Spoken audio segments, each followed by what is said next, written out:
أعوذ بالله من الشيطان الرجيم. ويسألونك عن المحيض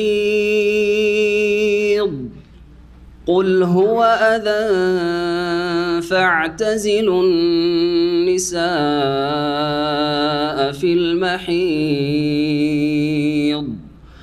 ولا تقربوهن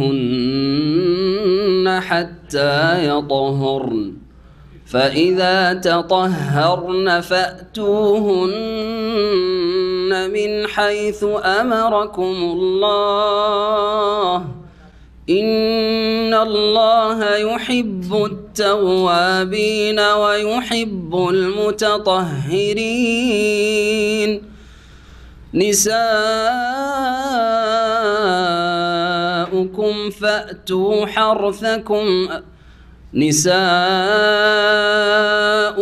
حرث لكم فأتوا حرثكم أنى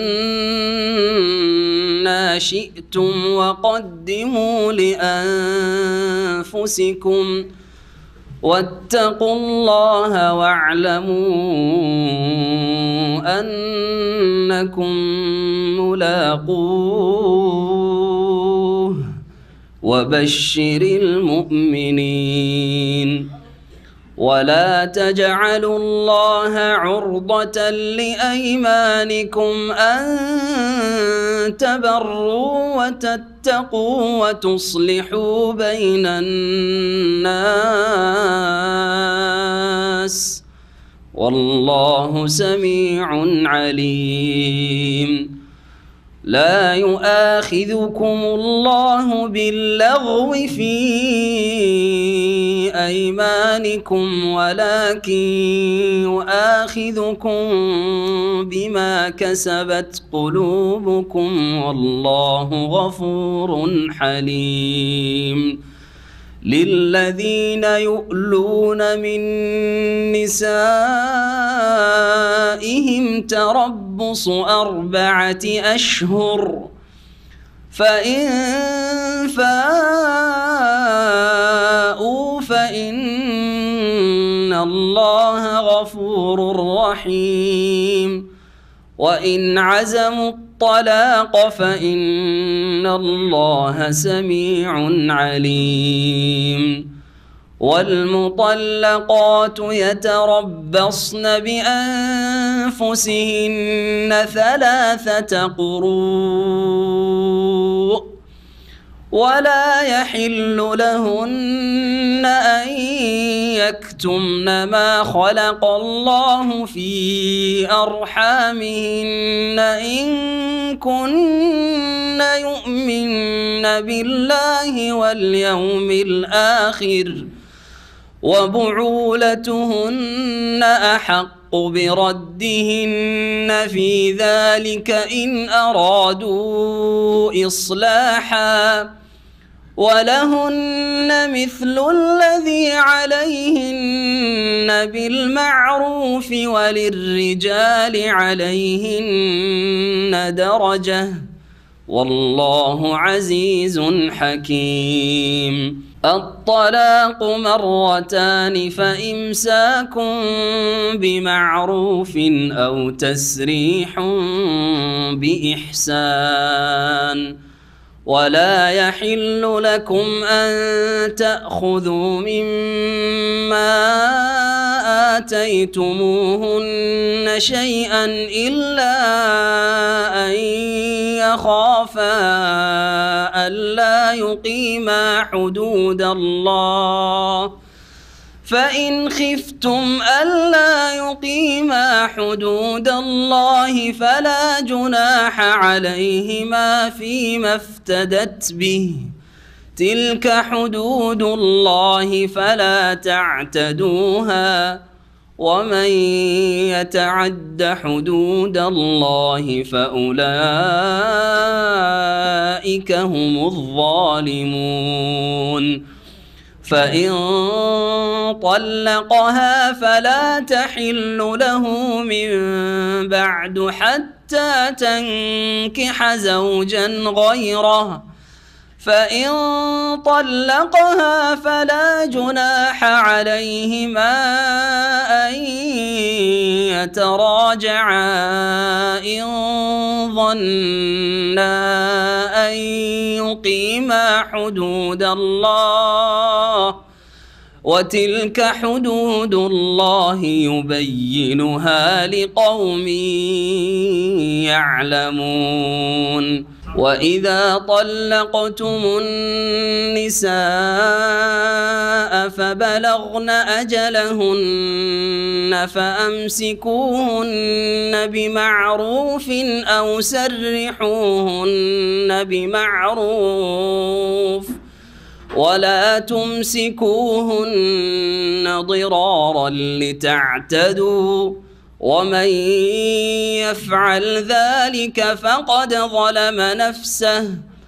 ولا تتخذوا آيات الله هزوا، واذكروا نعمة الله عليكم وما أنزل عليكم من الكتاب والحكمة يعظكم به، واتقوا الله واعلموا أن الله بكل شيء عليم. وإذا طلقتم النساء فبلغن أجلهن فلا تعضلوهن أن ينكحن أزواجهن إذا تراضوا بينهم بالمعروف، ذلك يوعظ به من كان منكم يؤمن بالله واليوم الآخر، ذلكم أزكى لكم وأطهر، والله يعلم وأنتم لا تعلمون. السلام عليكم ورحمة الله وبركاته. بسم الله الرحمن الرحيم. الحمد لله رب العالمين، والصلاة والسلام على سيد المرسلين نبينا محمد وعلى آله وصحبه أجمعين، أما بعد، فأعوذ بالله من الشيطان الرجيم. ويسألونك عن المحيض قل هو أذى فاعتزلوا النساء في المحيض ولا تقربوهن حتى يطهرن فإذا تطهرن فأتوهن من حيث أمركم الله إن الله يحب التوابين ويحب المتطهرين. نساؤكم حرث لكم فأتوا حرثكم أن شئتم وقدموا لأنفسكم واتقوا الله واعلموا أنكم ملاقوه وبشر المؤمنين। মহান আল্লাহর সমস্ত প্রশংসা। যে আল্লাহ রাব্বুল আলামিন নর এবং নারীকে সৃষ্টি করেছেন এবং সৃষ্টিগত দিক থেকে বেশ কিছু পার্থক্য রেখেছেন নর এবং নারীর মাঝে। এর উপরে ভিত্তি করে বেশ কিছু বিধিবিধান রয়েছে যেগুলি নারী জাতির সাথে খাস, আর কিছু বিধান রয়েছে যেগুলি নর জাতির সাথে খাস। সালাত এবং সালাম নাযিল হয়ে নবী মুহাম্মদুর রাসূলুল্লাহ সাল্লাল্লাহু আলাইহি সাল্লামের উপর, যিনি নারীদের যথাযথ মর্যাদা রব্বুল আলামিনের পক্ষ থেকে ওহীর মাধ্যমে যা পেয়েছেন তা নারীদেরকে প্রদান করেছেন। ইসলাম যেভাবে নারীদেরকে মর্যাদা দান করেছে, এই মর্যাদা মানবজাতির ইতিহাসে কোনো সভ্যতা আর কোনো আদর্শ, কোনো মতবাদেই দিতে পারে নাই। আমাদের তাফসীর ধারাবাহিক চলছে সূরাতুল বাকারার, এটি হচ্ছে 19তম পর্ব, শুরু হবে আয়াত নম্বর 222 থেকে। আজকের প্রথম বিষয়বস্তু হচ্ছে নারী জাতির মাসিক ঋতুর বিধান এবং সেই অবস্থায় স্বামী স্ত্রী সহবাস এর বিধান, এছাড়া যেসব জায়েজ না জায়েজ এসবগুলি বিষয় রব্বুল আলামিন ইরশাদ করছেন, ওয়াসআলুনাকা আনিল মাহিদ, হে নবী মুহাম্মদ সাল্লাল্লাহু আলাইহি সাল্লাম, লোকেরা তোমাকে জিজ্ঞেস করছে মাসিক ঋতু সম্পর্কে। অথবা মাসিক ঋতুর অবস্থা সম্পর্কে, দুটোই অর্থ করা যেতে পারে। মাহিদ যদি আরবি গ্রামারে মাসদার বলা হয়, আরবিতে মাসদারের একটি প্রকরণ হচ্ছে মাসদার মিমি। মাহিজ মানে তাহলে হাইজ, হাইজ মানে হচ্ছে মাসিক ঋতুস্রাব, যা প্রতি মাসে মহিলাদের বিশেষ সময় রহেম থেকে, জরায়ু থেকে নির্গত হয়। জরায়ুর বাইরে থেকে যেটা ব্যাধির কারণে নির্গত হয়, আর সেটার কোনো টাইম টেবিল থাকে না, সময় থাকে না, যে কোনো সময় সেটা হতে পারে, সেটাকে মাসিক ঋতু বলা হয় না, যদিও সেটা রক্তস্রাব, কিন্তু সেই ব্লিডিংকে বা রক্তস্রাবকে হাইজ বা মাসিক ঋতু বলা হয় না, সেটাকে শরীয়তের ভাষায় ইস্তিহাদা বলা হয়। এটা হচ্ছে দ্বিতীয় প্রকারের রক্তস্রাব নারীদের। আর তৃতীয় হচ্ছে নেফাস, যেটা প্রসূতির পরে, নারীদের ছেলে মেয়ে ভূমিষ্ঠ হওয়ার পরে যেই রক্ত নির্গত হয়, সেটা হচ্ছে নেফাস।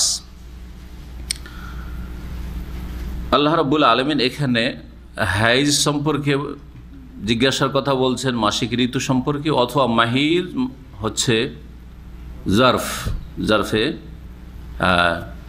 মাকান, হাইজের মাসিকের স্থান, অর্থাৎ মাসিকের অবস্থায় লজ্জা স্থানের ব্যবহার সম্পর্কে নারীদের, সেটা হতে পারে, অথবা এই সময়কাল সম্পর্কে হাইজের জারফে জামান বলা যেতে পারে সেটাকে, যে মাসিক ঋতুর অবস্থা সম্পর্কে, যতদিন মাসিক থাকবে এই সময়টার হুকুম কি, এই সময় কি সহবাস করা যাবে না যাবে না। সহবাস যদি না করা যায় তো অন্য সহবাস ছাড়া অন্য কিছু যেটা স্বামী স্ত্রীর মাঝে হয়ে থাকে বা শরীয়তে বৈধ, সেটা কি জায়েজ, যেমন একসাথে ঘুমানো, একসাথে খাওয়া দাওয়া করা, তাদের পাকশাক এবং তাদের শরীর স্পর্শ করা, তারপরে আলিঙ্গন করা, চুম্বন করা, এসব জায়েজ কিনা, এ সমস্ত মাসাইল বলা যেতে পারে। আল্লাহ রাব্বুল আলামিন বলছেন ওয়াসআলুনাকা আনিল মাহিদ, যারা আরবি গ্রামার বুঝেন তাদের জন্য এই তফসিলটা বললাম যাতে করে তারা উপকৃত হতে পারে। তারা জিজ্ঞেস করছে আপনাকে, হে নবী মুহাম্মদ সাল্লাল্লাহু আলাইহি ওয়াসাল্লাম, আনিল মাহিদ, মাসিক ঋতু সম্পর্কে, অথবা মাসিক ঋতুর স্থান বা সময়কাল বা অবস্থা সম্পর্কে, যেই সময়টায় মাসিক ঋতু থাকে ওই সময়টা সম্পর্কে জিজ্ঞেস করছে। কুল হুয়া আযান, হে নবী তুমি তাদের উত্তরে বলে দাও যে সেটা হচ্ছে অসুচি, সেটা হচ্ছে অপবিত্র, নাপাক, নোংরা বস্তু। মাসিক ঋতু হচ্ছে বড় নাপাক, নোংরা বস্তু, অসুচি। জি হ্যাঁ, আজান, এই আজা শব্দের অর্থ হয় কষ্টদায়ক। আজা মানে হচ্ছে কষ্টদায়ক। এখান থেকে নবী মুহাম্মদ রাসূলুল্লাহ সাল্লাল্লাহু আলাইহি ওয়াসাল্লাম মেন হাদিসে রয়েছে, ইমাতাতুল আজা আনিত তারিকে সাদাকা, রাস্তা থেকে কষ্টদায়ক বস্তুকে সরিয়ে ফেলা হচ্ছে সাদকা। রাস্তায় যে কোনো কষ্টদায়ক বস্তু পড়ে আছে, কষ্টদায়ক মানে পেশাব পায়খানা, নোংরা জিনিসও হইতে পারে, আবার কষ্টদায়ক এর চাইতে ব্যাপক, সেখানে ইট পাট খেলেও হইতে পারে, অথবা সেখানে কোনো মৃত জীবজন্তু হতে পারে, অথবা সেখানে কোনো গাছপালা হতে পারে, সেখানে কোনো কাঁটা হতে পারে, অনেক কিছুই হইতে পারে। জি হ্যাঁ, যা মানুষকে কষ্ট দেয় চলাফেরার ক্ষেত্রে। এই ক্ষেত্রে আজা শব্দটি নবী করিম সাল্লাল্লাহু আলাইহি ওয়াসাল্লামের হাদিসে ব্যবহার করা হয়েছে, ইমাতাতুল আজা আনিত তারিকে সাদাকা, রাস্তা থেকে কষ্টদায়ক বস্তু সরিয়ে দেওয়া হচ্ছে সাদাকার সওয়াব বা সাদাকার। তো মাসিক ঋতুকে আজা কেন বলা হইল? জি হ্যাঁ, আজা হচ্ছে, সেটা হচ্ছে নাপাক, নোংরা। জি, মাসিক ঋতু হচ্ছে বড় নাপাক। জি হ্যাঁ, এটা একটা দিক। আর একটা দিক হচ্ছে যে সেটা কষ্টদায়ক বটে। এই অবস্থায় যদি স্বামী স্ত্রীর মিলন করে, যারা অসৎ লোক, যারা হালাল হারামের পার্থক্য করে না, যারা বেদিন অথবা আল্লাহর ভয় কম, মাসিক ঋতুর অবস্থায় স্বামী স্ত্রী মিলন করে, তাদের জন্য চরম ক্ষতি সাধন করে এই মিলন। জি, চরম ক্ষতি সাধন করে। জি হ্যাঁ, এই ক্ষতিগুলি যারা মেডিকেল সায়েন্সের বিশেষজ্ঞ তারা বেশি বলবে। কিন্তু আজকালকার জামানার সবচেয়ে বড় ব্যাধি, যেটা দুরারোগ্য ব্যাধি, এডসের পিছনে কারণ হচ্ছে হয় সমকামিতে, আর না হইলে অবৈধ জেনা অর্থাৎ ওই সব মহিলাদের সাথে মেলন, যারা একাধিক পুরুষের সাথে মিলিত হয়, মানে জেনা ব্যভিচার করে, আর অথবা ওই সব অসৎ পুরুষদের সাথে সঙ্গম, যারা একাধিক স্ত্রীর সাথে মিলন করে, অথবা হায়েজ মাসিকের অবস্থায় স্বামী স্ত্রী সহবাস করে। এগুলি হচ্ছে মূল কারণ, এই মারাত্মক যৌন সম্পর্কীয় ব্যাধির কারণ। আল্লাহ রাব্বুল সেজন্য বলেছেন আযান, এগুলি হচ্ছে কষ্টদায়ক। এই অবস্থায় যদি মিলিত হও হায়েজের অবস্থায়, তাহলে সেটা তোমাদের বিভিন্ন ক্ষেত্রে কষ্ট দেবে, যেটা তোমাদের জন্য বড় কষ্টের কারণ হবে। এবং আল্লাহ রাব্বুল আলামিন বড় দয়ালু আরহামুর রাহিমিন, তাই তিনি এই ঘোষণা করছেন কুল হুয়া আযা, নাপাকও বটে এবং কষ্টদায়কও বটে। যখন কষ্টদায়ক এবং নাপাক অসুচি, ফাতাজিলুন নিসা ফিল মাহিজ, সুতরাং তোমরা স্ত্রীদের থেকে দূরে থাকো, সরে থাকো। ইতেজালা মানে পৃথক হয়ে যাওয়া, শাব্দিক অর্থ। স্ত্রী সঙ্গম থেকে বা স্ত্রী সহবাস থেকে তোমরা বিরত থাকো, স্বামী স্ত্রী মিলন বর্জন করো। ফিল মাহিজে, মাসিক অবস্থায়, মাসিক চলাকাল, এখানে ফিল মাহিজ মাসিক চলাকালীন, হাইজ মাসিক ঋতু অবস্থায় তুমি স্বামী স্ত্রী মিলন করো না। ওয়ালা তাকরাবুহুন্না হাত্তা ইয়াতহুরনা, কতদিন পর্যন্ত এরকম দূরে থাকতে হবে, স্বামী স্ত্রী মিলন করা যাবে না মাসিক আসলে? আল্লাহ বলছেন তাদের নিকটবর্তী হবে না, স্ত্রীদের কাছেও যাবে না, অর্থাৎ তাদের সাথে সহবাস করবে না যতক্ষণ পর্যন্ত তারা পাক পবিত্র না হয়ে যায়। হাত্তা ইয়াতহুরনা, এই পাক পবিত্র হয়ে যাওয়া মানে হচ্ছে প্রাথমিক কি হয়ে যাওয়া, রক্ত বন্ধ হয়ে যাওয়া, মাসিক ঋতু বন্ধ হয়ে যাওয়া। মাসিক ঋতু বন্ধ হয়ে গেল, তারপরে আল্লাহ বলছেন ফাইজা তাতাহারনা ফাতুহুন্না মিন হাইসু আমারাকুমুল্লাহ, যখন তারা পবিত্রতা অর্জন করে নেবে। এখানে লক্ষণীয় শব্দ কোরআন কারীমের, এগুলি দিয়ে ফিকহি মাসলার ইস্তেমবাত করা যেতে পারে, এবং এইগুলি সূক্ষ্মভাবে যারা গবেষণা করতে পারবে তাদেরকেই ফতোয়া দেওয়া উচিত। আর এমনি যেই সেই শুনে শুনে ফতোয়া দেওয়া অথবা এলোপাথারি ঝেড়ে দেওয়া, এগুলি চরম অপরাধ, যেগুলি সর্বনাশ করবে এই ধরনের মুফতিদেরকে। আল্লাহ রাব্বুল আলামিন কি বলছেন, যে অতদিন পর্যন্ত বা অতক্ষণ পর্যন্ত তোমরা স্বামী স্ত্রী সহবাস করে যতক্ষণ পর্যন্ত পাক পবিত্র না হয়ে যাবে, হয়ে যাওয়ার কথা আল্লাহ বলেন, ইয়াতহুরনা। কিন্তু তারপরে বলছেন ফাইজা তাতাহারনা, যখন তারা পবিত্রতা অর্জন করে নেবে। তাতাহারা মানে পবিত্রতা অর্জন করা। আল্লাহ এই কথা বললেন না যে ফাইজা তাহরনা, আল্লাহ তো তাতাহারনা এত ভারী করে বাবে তাফাউল থেকে না বলে ফাইজা তাহরনা বলে দিতেন, যখন পাক হয়ে যাবে, এই কথা বললে হয়তো। পবিত্রতা অর্জন করবে, তাতাহর কেন বললেন? দুটোতে অবশ্যই পার্থক্য আছে। যদি ফায়দা তাহর না বলতেন, মানে যখন মাসিক ঋতু বন্ধ হয়ে যাবে তখনই সহবাস করতে পারো, গোসল করুক আর নাই করুক। জি হ্যাঁ, মাসিক ঋতু বন্ধ হলে গোসল করা কি ফরজ। এই ফরজ গোসল করুক আর না করুক তার আগে মিলিত হইতে পারো, তাহর না যদি হইতো তাহলে। কিন্তু না, তা আল্লাহ বলেন কি বলছে, ফায়দা তাতাহার না, মাসিক ঋতু বন্ধ হইল, হাত্তা ইয়াতহুর না। ফায়দা তাতাহার না, যখন মাসিক ঋতু বন্ধ হওয়ার পরে পবিত্রতা অর্জন করে নেবে, অর্থাৎ গোসল করে নেবে। জি হ্যাঁ, ফাতুহুন্না মিন হাইসু আমারাকুমুল্লাহ, তখন তোমরা আগমন করো। মিন হাইসু আমারাকুমুল্লাহ, যেখানে আল্লাহ আসার নির্দেশ দিয়েছেন, যেই ক্ষেত্র ব্যবহারের আল্লাহ হুকুম দিয়েছেন। কোন ক্ষেত্র ব্যবহার করতে বলেছেন? হ্যাঁ, যোনি, হ্যাঁ, স্ত্রীদের লজ্জা স্থান যেটা যোনি বলা হয় সেটা। জি হ্যাঁ, কবল সামনের দিক, পায়ুপথ নয়, অথবা অন্য কোনো পথ নয়। আজকাল নোংরামির যুগে আর ইহুদি খ্রিস্টান আল্লাহর দুশ্মনদের অন্ধ অনুকরণের যুগে আর কাফেরদের মুসলিমদের গোলামির যুগে, যেমন আজকাল অনেকেই এইসব করেও থাকে আর এইসব ফতোয়া তলাশ করেও থাকে, আর এইটাকে জায়েজ মনে করে মুখ ব্যবহার করা ইত্যাদি। আউযুবিল্লাহ, যে কথাগুলি ভাষায় নিয়ে আসতে যেন খুব কষ্ট লাগছে। জি হ্যাঁ, আল্লাহ কি বলছেন, মিন হাইসু আমারাকুমুল্লাহ, যেইখানে আল্লাহ রাব্বুল আলামিন আগমনের কি করেছেন, হুকুম করেছেন, আদেশ করেছেন। কোথায় আদেশ করেছেন এটা আপনাকে বুঝতে হবে। জি হ্যাঁ, আরও আসছে এই বিষয়টি ক্লিয়ার হয়ে যখন নিসাউকুম হারসুল লাকুম আসবে তখন বলবো। তো আল্লাহ রাব্বুল আলামিন এই কথা বললেন, তাতাহহার না বললেন, তাহর না বললেন না। মাসলা ইখতিলাফ আছে, মাসিক বন্ধ হলো এখনো গোসল করেনি, এই অবস্থায় সহবাস করতে পারবেন কি পারবেন না।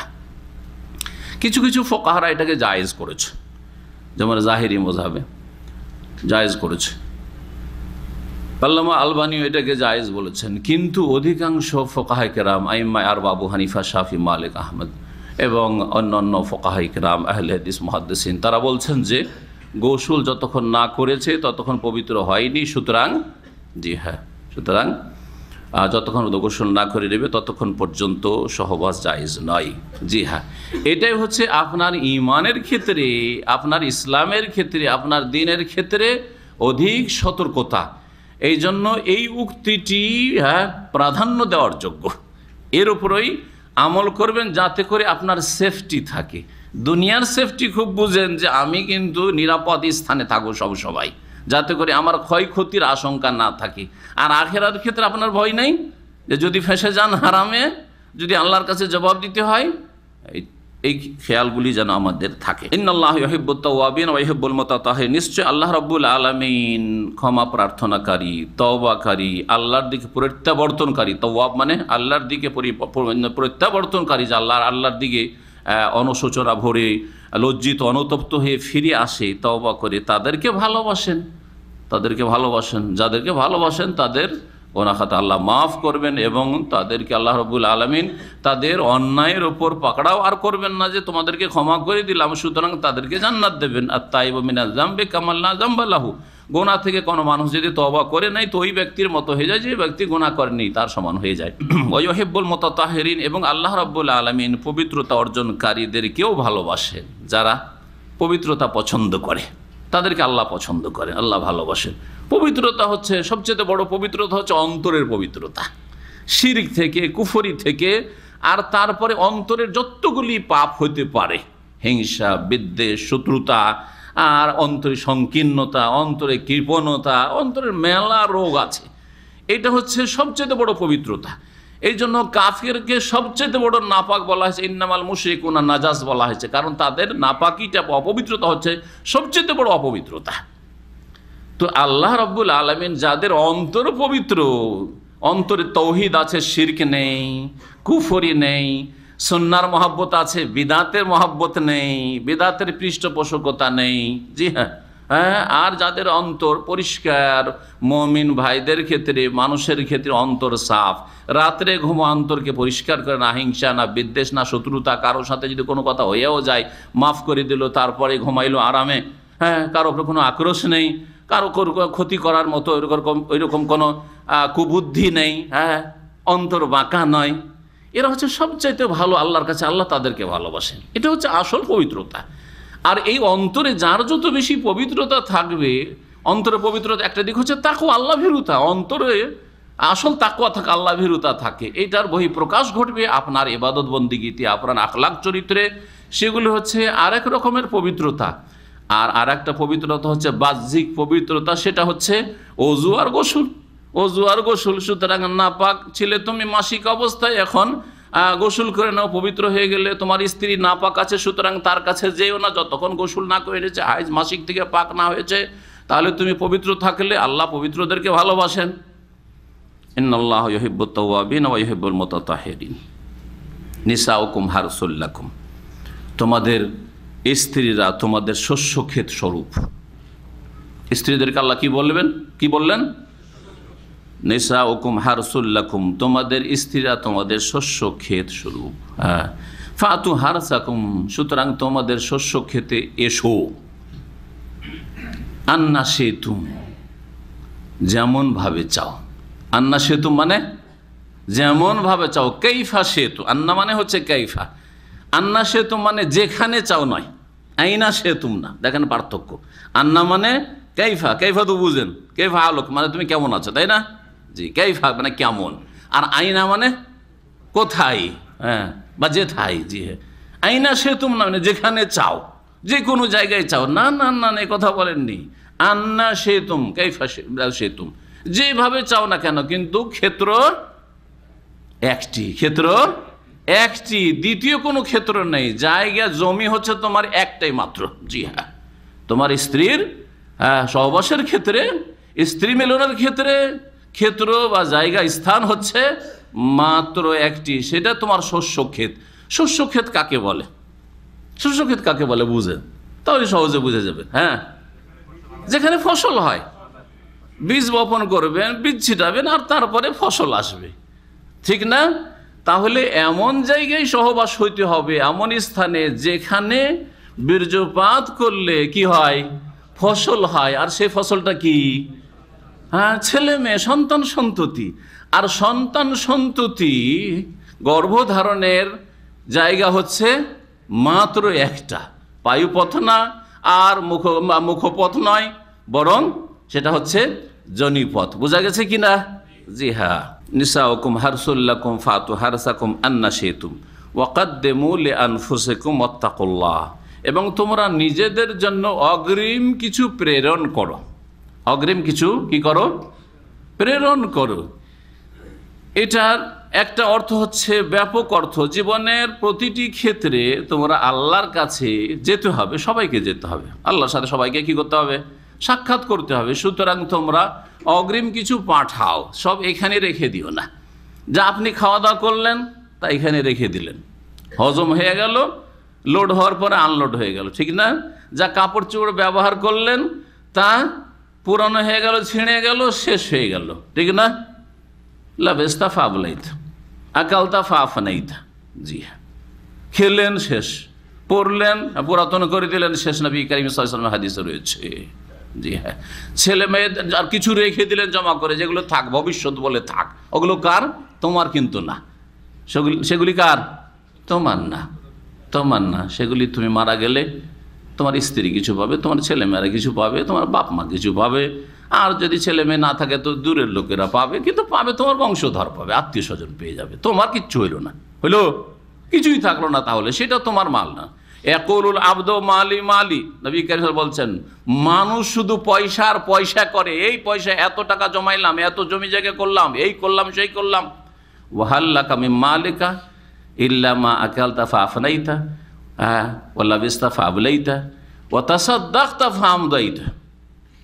তোমার মাল সম্পদ যেটা খেতে পারলে যাক, ভোগ করলে খেলে, সাময়িক ভোগ হইলেও, কাপড় চোপড় খুব দামি দামি জুতা স্যান্ডেল এই সেই ব্যবহার করলে সেটা কিছুদিন পরে কি হয়ে গেল? ফাবলাইতা, ছিঁড়ে গেল, ফেটে গেল।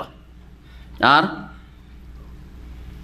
ওয়াতাসাদ্দাকতা, যদি দান খায়রাত করো, সাদকা করো, ফরজ জাকাত হোক, আর তারপর অতিরিক্ত দান, নফল দান সাদকা হোক, আর মসজিদ মাদ্রাসা হোক, দিনের খেদমতে হোক, যে কোনো কাজের ক্ষেত্রে হোক, গরিব এতিম বিধবা ইত্যাদি অসহায়দের ওপর খরচ করা হোক, হ্যাঁ, তাহলে সেটা কি করলে? ফামদাইতা, সেটা আল্লাহর কাছে অগ্রিম পাঠিয়ে দিতে পারলে, সেটাই জমা থাকলো, সেটা তোমার সঞ্চিত, সেটা ব্যালেন্স হলো, ব্যাংক ব্যালেন্স আল্লাহ রাব্বুল আলামিনের কাছে তোমার আমল নামায় আসলো।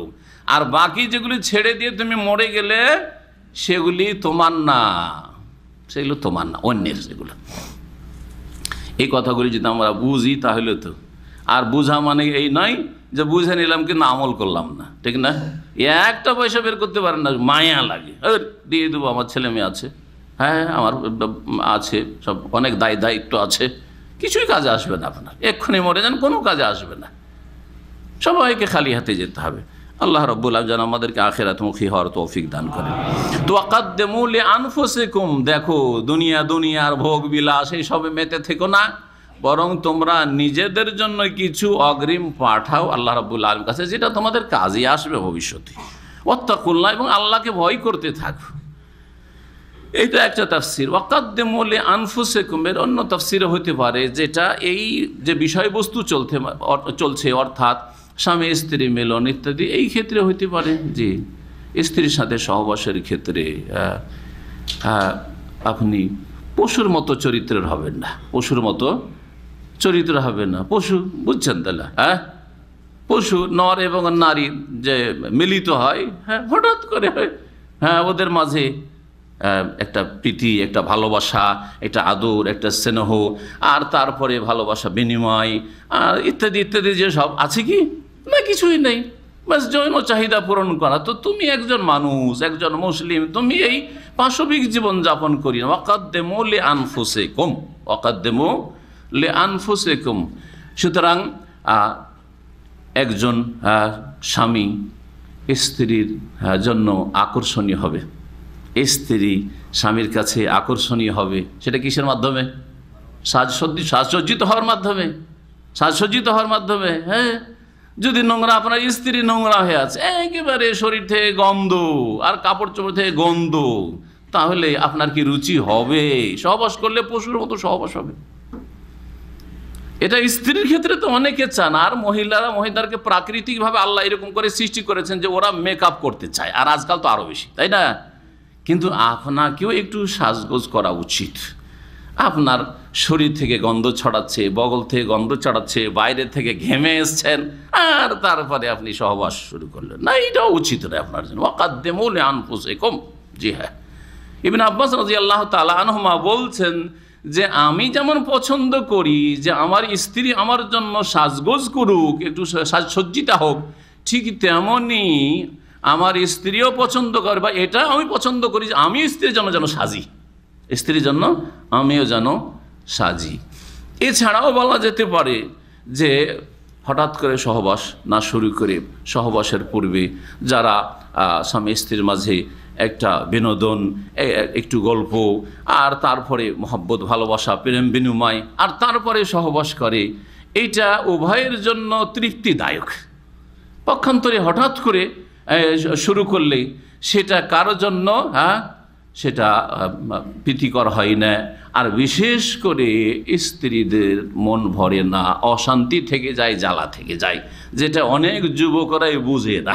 জি হ্যাঁ, ওয়াকাদ্দিমু লিআনফুসিকুম ওয়াত্তাকুল্লাহ ওয়ালামু আন্নাকুম মুলাকু। আর জেনে রাখো যে নিশ্চয়ই তোমরা আল্লাহর সাথে সাক্ষাৎ করবে, আল্লাহর সাথে মিলিত হবে, আল্লাহর সামনে হাজির হবে। ওয়াবাশশিরিল মুমিনিন, আর মুমিনদেরকে, মুসলিমদেরকে সুসংবাদ দিয়ে দাও। মুমিন মুসলিম মানে জাতিতে যারা মুসলিম না, আকীদায়, ইবাদতে, আখলাকে যারা মুসলিম, হ্যাঁ, তাদের জন্য সুসংবাদ রয়েছে। ওয়াবাশশিরিল মুমিনিন, সুসংবাদ কিসের আল্লাহ বলেননি, সুসংবাদ দাও, কিন্তু কিসের সুসংবাদ? পার্থিব জীবনে সুখ শান্তির সুসংবাদ না পারলৌকিক সুসংবাদ? কোন ক্ষেত্রে সুসংবাদ? শুধু জান্নাতের সুসংবাদ? না না না, জান্নাতের সুসংবাদ তো আছেই। ওয়াবশিরু বিল জান্নাতিল্লাতী কুনতুম তুআদুন, অন্য আয়াতে রয়েছে। কিন্তু যেখানে আল্লাহ শুধু সুসংবাদ দেওয়াও বলে ছেড়ে দিয়েছেন, ফাবাশশির ইবাদ, আল্লাহ বলছেন সূরা জুমারে, আমার বান্দাদেরকে সুসংবাদ দিয়ে দাও। সুসংবাদ কি বস্তুর তা বলা হয়নি। যখন বলা হয়নি তখন সেখানে অর্থের ব্যাপকতা রয়েছে। সার্বিক জীবনে মুমিন মুসলিমদের জন্য কি রয়েছে? সুসংবাদ রয়েছে। সুতরাং দুনিয়াতে সত্যিকার অর্থে মুমিন হয়ে যেতে পারলে তাদেরকে মান ইজ্জতের সুসংবাদ রয়েছে, বিজয়ের সুসংবাদ রয়েছে। ওয়া উখরা তুহিব্বুনাহা নাসরুম মিনাল্লাহি ওয়া ফাতহুন করিব ওয়া আনতুমুল আলাউনা ইন কুনতুম মুমিনিন, যে নেতৃত্বের সুসংবাদ রয়েছে, ইত্যাদি ইত্যাদি। মানসিক শান্তির সুসংবাদ রয়েছে। শুধু পয়সাতে শান্তি হয় না। আবার এটা বলবে না যদি পয়সা বেশি হইলে, পয়সা বেশি হয়েও শান্তি পায় না, আর অল্প পয়সাতে অনেক সুখী পরিবার। জি হ্যাঁ, তো অবশ্যই মুমিনিন, দুনিয়া এবং আখিরাতের সার্বিক কল্যাণের সুসংবাদ দিয়ে দাও মুমিনদের। আল্লাহ রাব্বুল আলামিন তারপরে ইরশাদ করছেন, ওয়ালা তাজআলুল্লাহা উরদাতান লিআইমানিকুম আন তাবাররু ওয়া তাত্তাকু ওয়া তুসলিহু বাইনান নাস ওয়াল্লাহু সামিউন আলিম। এই আয়াতের তাফসীর শুরু করার আগে মাসিক ঋতু সম্পর্কে যে আয়াত নাজিল হয়েছে, দুটি আয়াতের তাফসীর করলাম। এর শানে নজুল সম্পর্কে যা বলা হয়েছে সহিহ মুসলিমে রয়েছে, মুসনাদে আহমদে রয়েছে, আনাস রাদিয়াল্লাহু তাআলা আনহু থেকে বর্ণিত, তা শোনাই। ইহুদিরা তাদের নারীদের মাসিক অবস্থায় কি আচরণ করত এ সম্পর্কে আনাস রাদিয়াল্লাহু তাআলা বলছেন, আন্নাল ইয়াহুদা কানু ইযা হাদাতিল মারআতু মিনহুম লাম ইউআকিলুহা ওয়া লাম ইউজামিউহা ফিল বুয়ুত। ইহুদিদের আচরণ এমন ছিল, তাদের ধর্ম হইতে পারে, কারণ ইহুদি ধর্মে তাওরাতের বিধানে কঠোরতা ছিল, বেশি কঠোরতা ছিল, তাফরীদ। পক্ষান্তর এর একেবারে বিপরীত ছিল ইনজিলের বিধানে। ঈসা আলাইহিস সালামের মাধ্যমে যেই দিন আল্লাহ নাযিল, তাতে ইফরাত মানে অনেক ছাড়, অনেক ছাড়, অনেক ছাড় ছিল। দ্বীনে ইসলাম এই দুই ইফরাত এবং তাফরিদ, হ্যাঁ, বেশি ছাড় আর খুব বেশি সংকীর্ণতা, এই দুইয়ের মাঝামাঝি দিন, যেই দিনুল ওয়াসাতিয়া, মধ্যম পন্থার দিন। এই উম্মত হচ্ছে উম্মতে ওয়াসাত, শ্রেষ্ঠ উম্মত এবং মধ্যমপন্থী উম্মত। আর কোরআনে কারীমের বিধানে রয়েছে মধ্যম পন্থা সার্বিক ক্ষেত্রে। তো ইহুদিরা করতো কি, তাদের স্ত্রীরা যদি ঋতুবতী হইতো তাহলে একসাথে খাওয়া দাওয়া করতো না। থালা প্লেট আলাদা, হাঁড়ি বাসন আলাদা, পাক শাক আলাদা, ওদের হাতের পাক শাকও খেত না। লাম ইউআকিলুহা, একসাথে বসেও খেত না এক দস্তরখানে। ওয়ালাম ইউজামিউহা, তাদের সাথে ওয়ালাম ইউজামিউহা ফিল বুয়ুতে, শুধু সহবাস নাই, সহবাস তো করতোই না, ওটা তো হারাম ছিল, কিন্তু এগুলিও নিষেধ ছিল। ওয়ালাম ইউজামিউহা ফিল বুয়ুতে, এক কক্ষে এক ঘরেও থাকতো না, ওর ঘর আলাদা করে দিত। মাসিক অবস্থায় অন্য রুমে থাকতে হবে একাই, হ্যাঁ, কারণ তুই কি হয়ে গেছিস, ছুত হয়ে গেছিস। হিন্দুদের একটা ভাষা আছে ছুত, জি হ্যাঁ, জি, ছুতের ধর্ম, হ্যাঁ, একে অপবিত্র, সুতরাং তোর কাছে কাছানো যাবে না, তোকে রুমে আসতে দেওয়া যাবে না। এই ছিল ইহুদি মতবাদে। ফাসাল আসহাবুন নবী সাল্লাল্লাহু আলাইহি ওয়াসাল্লাম, নবী করিম সাল্লাল্লাহু আলাইহি ওয়াসাল্লাম সাহাবায়ে কেরামদের প্রতিবেশী মদিনায় আনসারীদের প্রতিবেশী ইহুদিরা বসবাস করতো, ইহুদিরা এই আচরণ করতো। সাহাবীরা জিজ্ঞাসা করলেন রাসূলুল্লাহ সাল্লাল্লাহু আলাইহি ওয়াসাল্লাম, কি আমরা কি করতে পারি স্ত্রীদের সাথে মাসিক অবস্থায়? ফাআনজালাল্লাহু আযজা ওয়া জাল্লা, তখন এই আয়াত নাযিল করলেন, ওয়ায়াসআলুনাকা আনিল মাহিদ কুল হুয়া আযান ফাতাজিলুন নিসা ফিল মাহিদ ওয়ালা তাকরাবুহুন্না হাত্তা ইয়াতহুরনা ফাইযা তাতাহারনা ফাতুহুন্না মিন হাইসু আমারাকুমুল্লাহ। আল আয়াত, এই আয়াত শেষ হলো। ফাকালা রাসূলুল্লাহ সাল্লাল্লাহু আলাইহি ওয়াসাল্লাম এই আয়াত পড়ে শুনিয়ে দিলেন, আর তারপরে বলে, ইসনাউ কুল্লা শাইইন ইল্লা নিকাহ, তোমরা স্ত্রীর সাথে সব কিছুই করতে পারবে একমাত্র সহবাস ছাড়া। ইল্লা নিকাহ, এখানে নিকাহ মানে সহবাস। নেকার দুটি অর্থ হয়, নেকার দুটি অর্থ হয়। অনেক শব্দ আছে আরবি ভাষায়, যেই শব্দের এক শব্দের একাধিক অর্থ রয়েছে, একাধিক অর্থ রয়েছে। নেকাহ মানে হচ্ছে সহবাস, জেমা, আর নেকাহ মানে হচ্ছে বিবাহ বন্ধন, আকদে নেকাহ, বিবাহের বন্ধন। জি হ্যাঁ, একজন যুবক যুবতীর যে বৈধ সম্পর্ক কায়েম করে দেওয়া, যেটাকে আকদে নেকাহ, এটাকে নেকাহ বলা হয়। আসল অর্থ কিন্তু সহবাস। এই নিকাহ, বিবাহ বন্ধনের উদ্দেশ্য হচ্ছে সহবাসকে বৈধ করা এই যুবক যুবতীর মাঝে। সেই জন্য এই নিকাহকে, বিয়েকে নিকাহ বলা হয়েছে, একে জাওয়াজও বলা হয়। কিন্তু নিকার আসল অর্থ হচ্ছে যে সহবাস করা।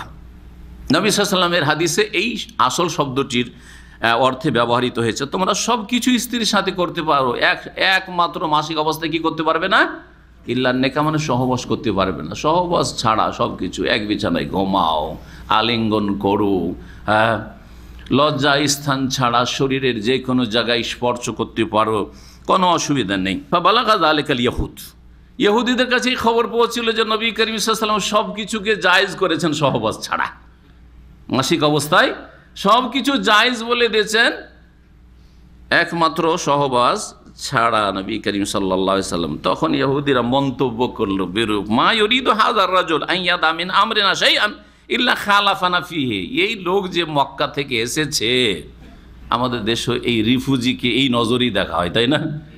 রিফিউজি 40-50 বছর যদি ভয়াও যায়, আর যদি কেউ জানে যে এই লোকটা এই অঞ্চলের না, হ্যাঁ, বরিশাল থেকে দিনাজপুর এসেছে বা রাজশাহী এসেছে, রিফিউজি, তাই না? এটা জাহিলিয়াত, এটা ইহুদিদের চরিত্র, আর এটা কাফেরদের চরিত্র। কথা বলছেন? জি হ্যাঁ, আপনার মুসলিম ভাই হওয়া সত্ত্বেও না, মুসলিম ভাই কোনোদিন আপনার রিফিউজি না, যেখানকার হোক না কেন আপনার ভাই, সে আপনজন। জি, এই সম্পর্ককে শক্তিশালী করতে হবে।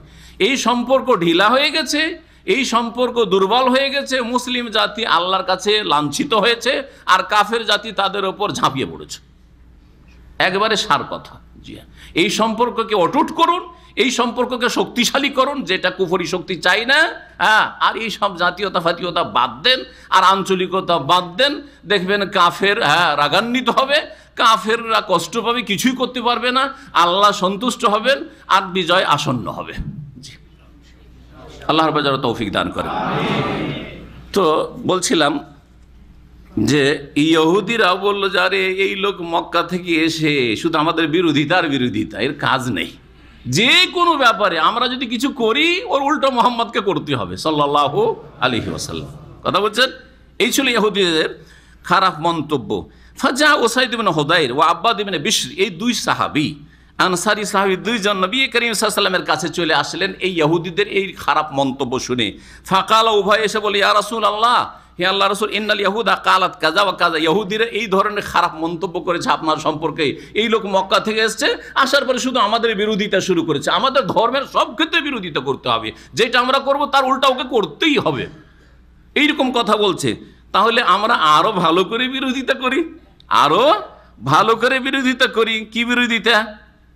ইহুদিরা স্ত্রীদের মাসিক অবস্থায় না তাদের সাথে চলাফেরা, না কিছু,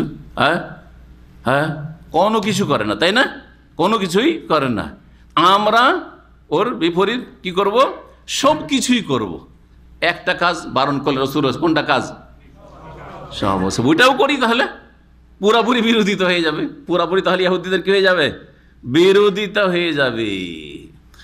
এই বক্তব্য রাখলেন বা প্রস্তাব রাখলেন এই দুই সাহাবী, ইয়া রাসূল ইন্নাল ইয়াহুদা কালাত কাযা ওয়া কাযা আফালা নুজামিউহুন্না, তাহলে আমরা স্ত্রীদের সাথে মাসিক অবস্থায় সহবাস করা শুরু করি, সহবাস করি, ভালো করেই তাদের বিরোধিতা করি।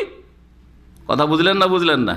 ইহুদিরা সব কিছুকে নাজায়েজ বলছে, আমরা সবটাকেই জায়েজ করে দেবো। একটা নাজায়েজ বলছি না, ওটাকেও নাজায়েজ বলবো না, ওটাকেও জায়েজ করে দিই, ভালো করে ওদের বিরোধিতা হোক, আর ভালো করেই ওদেরকে রাগিয়ে দিই। ফাতাগাইয়ারা ওয়াজহু রাসূলিল্লাহ সাল্লাল্লাহু আলাইহি ওয়াসাল্লাম, এই কথা শুনে রাসূলুল্লাহ সাল্লাল্লাহু আলাইহি ওয়াসাল্লামের চেহারায় মোবারক একেবারে লাল বর্ণ হয়ে গেল। জি হ্যাঁ, রাগান্বিত হয়ে নবী একেবারে রেগে গেলে লাল হয়ে যেত চেহারা। চেহারা দেখলে বোঝা যেত নবী সাল্লাল্লাহু আলাইহি ওয়াসাল্লাম রেগে আছেন। কখন রাগ প্রকাশ করতেন না, রাগ প্রকাশ করতেন না বা রাগের প্রতিক্রিয়া দেখাতেন না। আমরা তো রাগলেই তো লাফাইতে শুরু করি, আর তারপরে সাথে সাথে কথায়, চালচলনে সব কিছুতে প্রকাশ পেয়ে যায়। নবী করিম সাল্লাল্লাহু আলাইহি ওয়াসাল্লামের চেহারা দেখলে বোঝা যেত। হাত্তা জানান্না আন্নাহু কাদ ওয়াজাদা আলাইহিমা, আমাদের ভয় হলো যে তিনি এই দুই সাহাবী ওসাইদ বিন হুযাইর, আব্বাদ বিন বিশর, এদের ওপর বড় রাগান্বিত হয়ে গেছেন, সেই জন্য চেহারার রং বদলে গেছে। তাহলে আমরা জানতে পারলাম, ইমাম ইবনে কাসির রাহমাতুল্লাহ বলছেন যে ওলামারা বলেছেন যে স্ত্রীর সাথে মাসিক অবস্থায় আন্নাহু ইয়াজুজু মুবাশারাতুল হাইজ ফিমা আদাল ফারজে, লজ্জা স্থান ছাড়া শরীরের যে কোনো জায়গা আর সম্ভোগ চলবে। সম্ভোগ চলা মানে এই নয় যে আপনি বীর্যপাত করবেন কোনো স্থানে, এটা নয়। এর মানে হচ্ছে যে আলিঙ্গন করা ইত্যাদি ইত্যাদি এসব চলবে।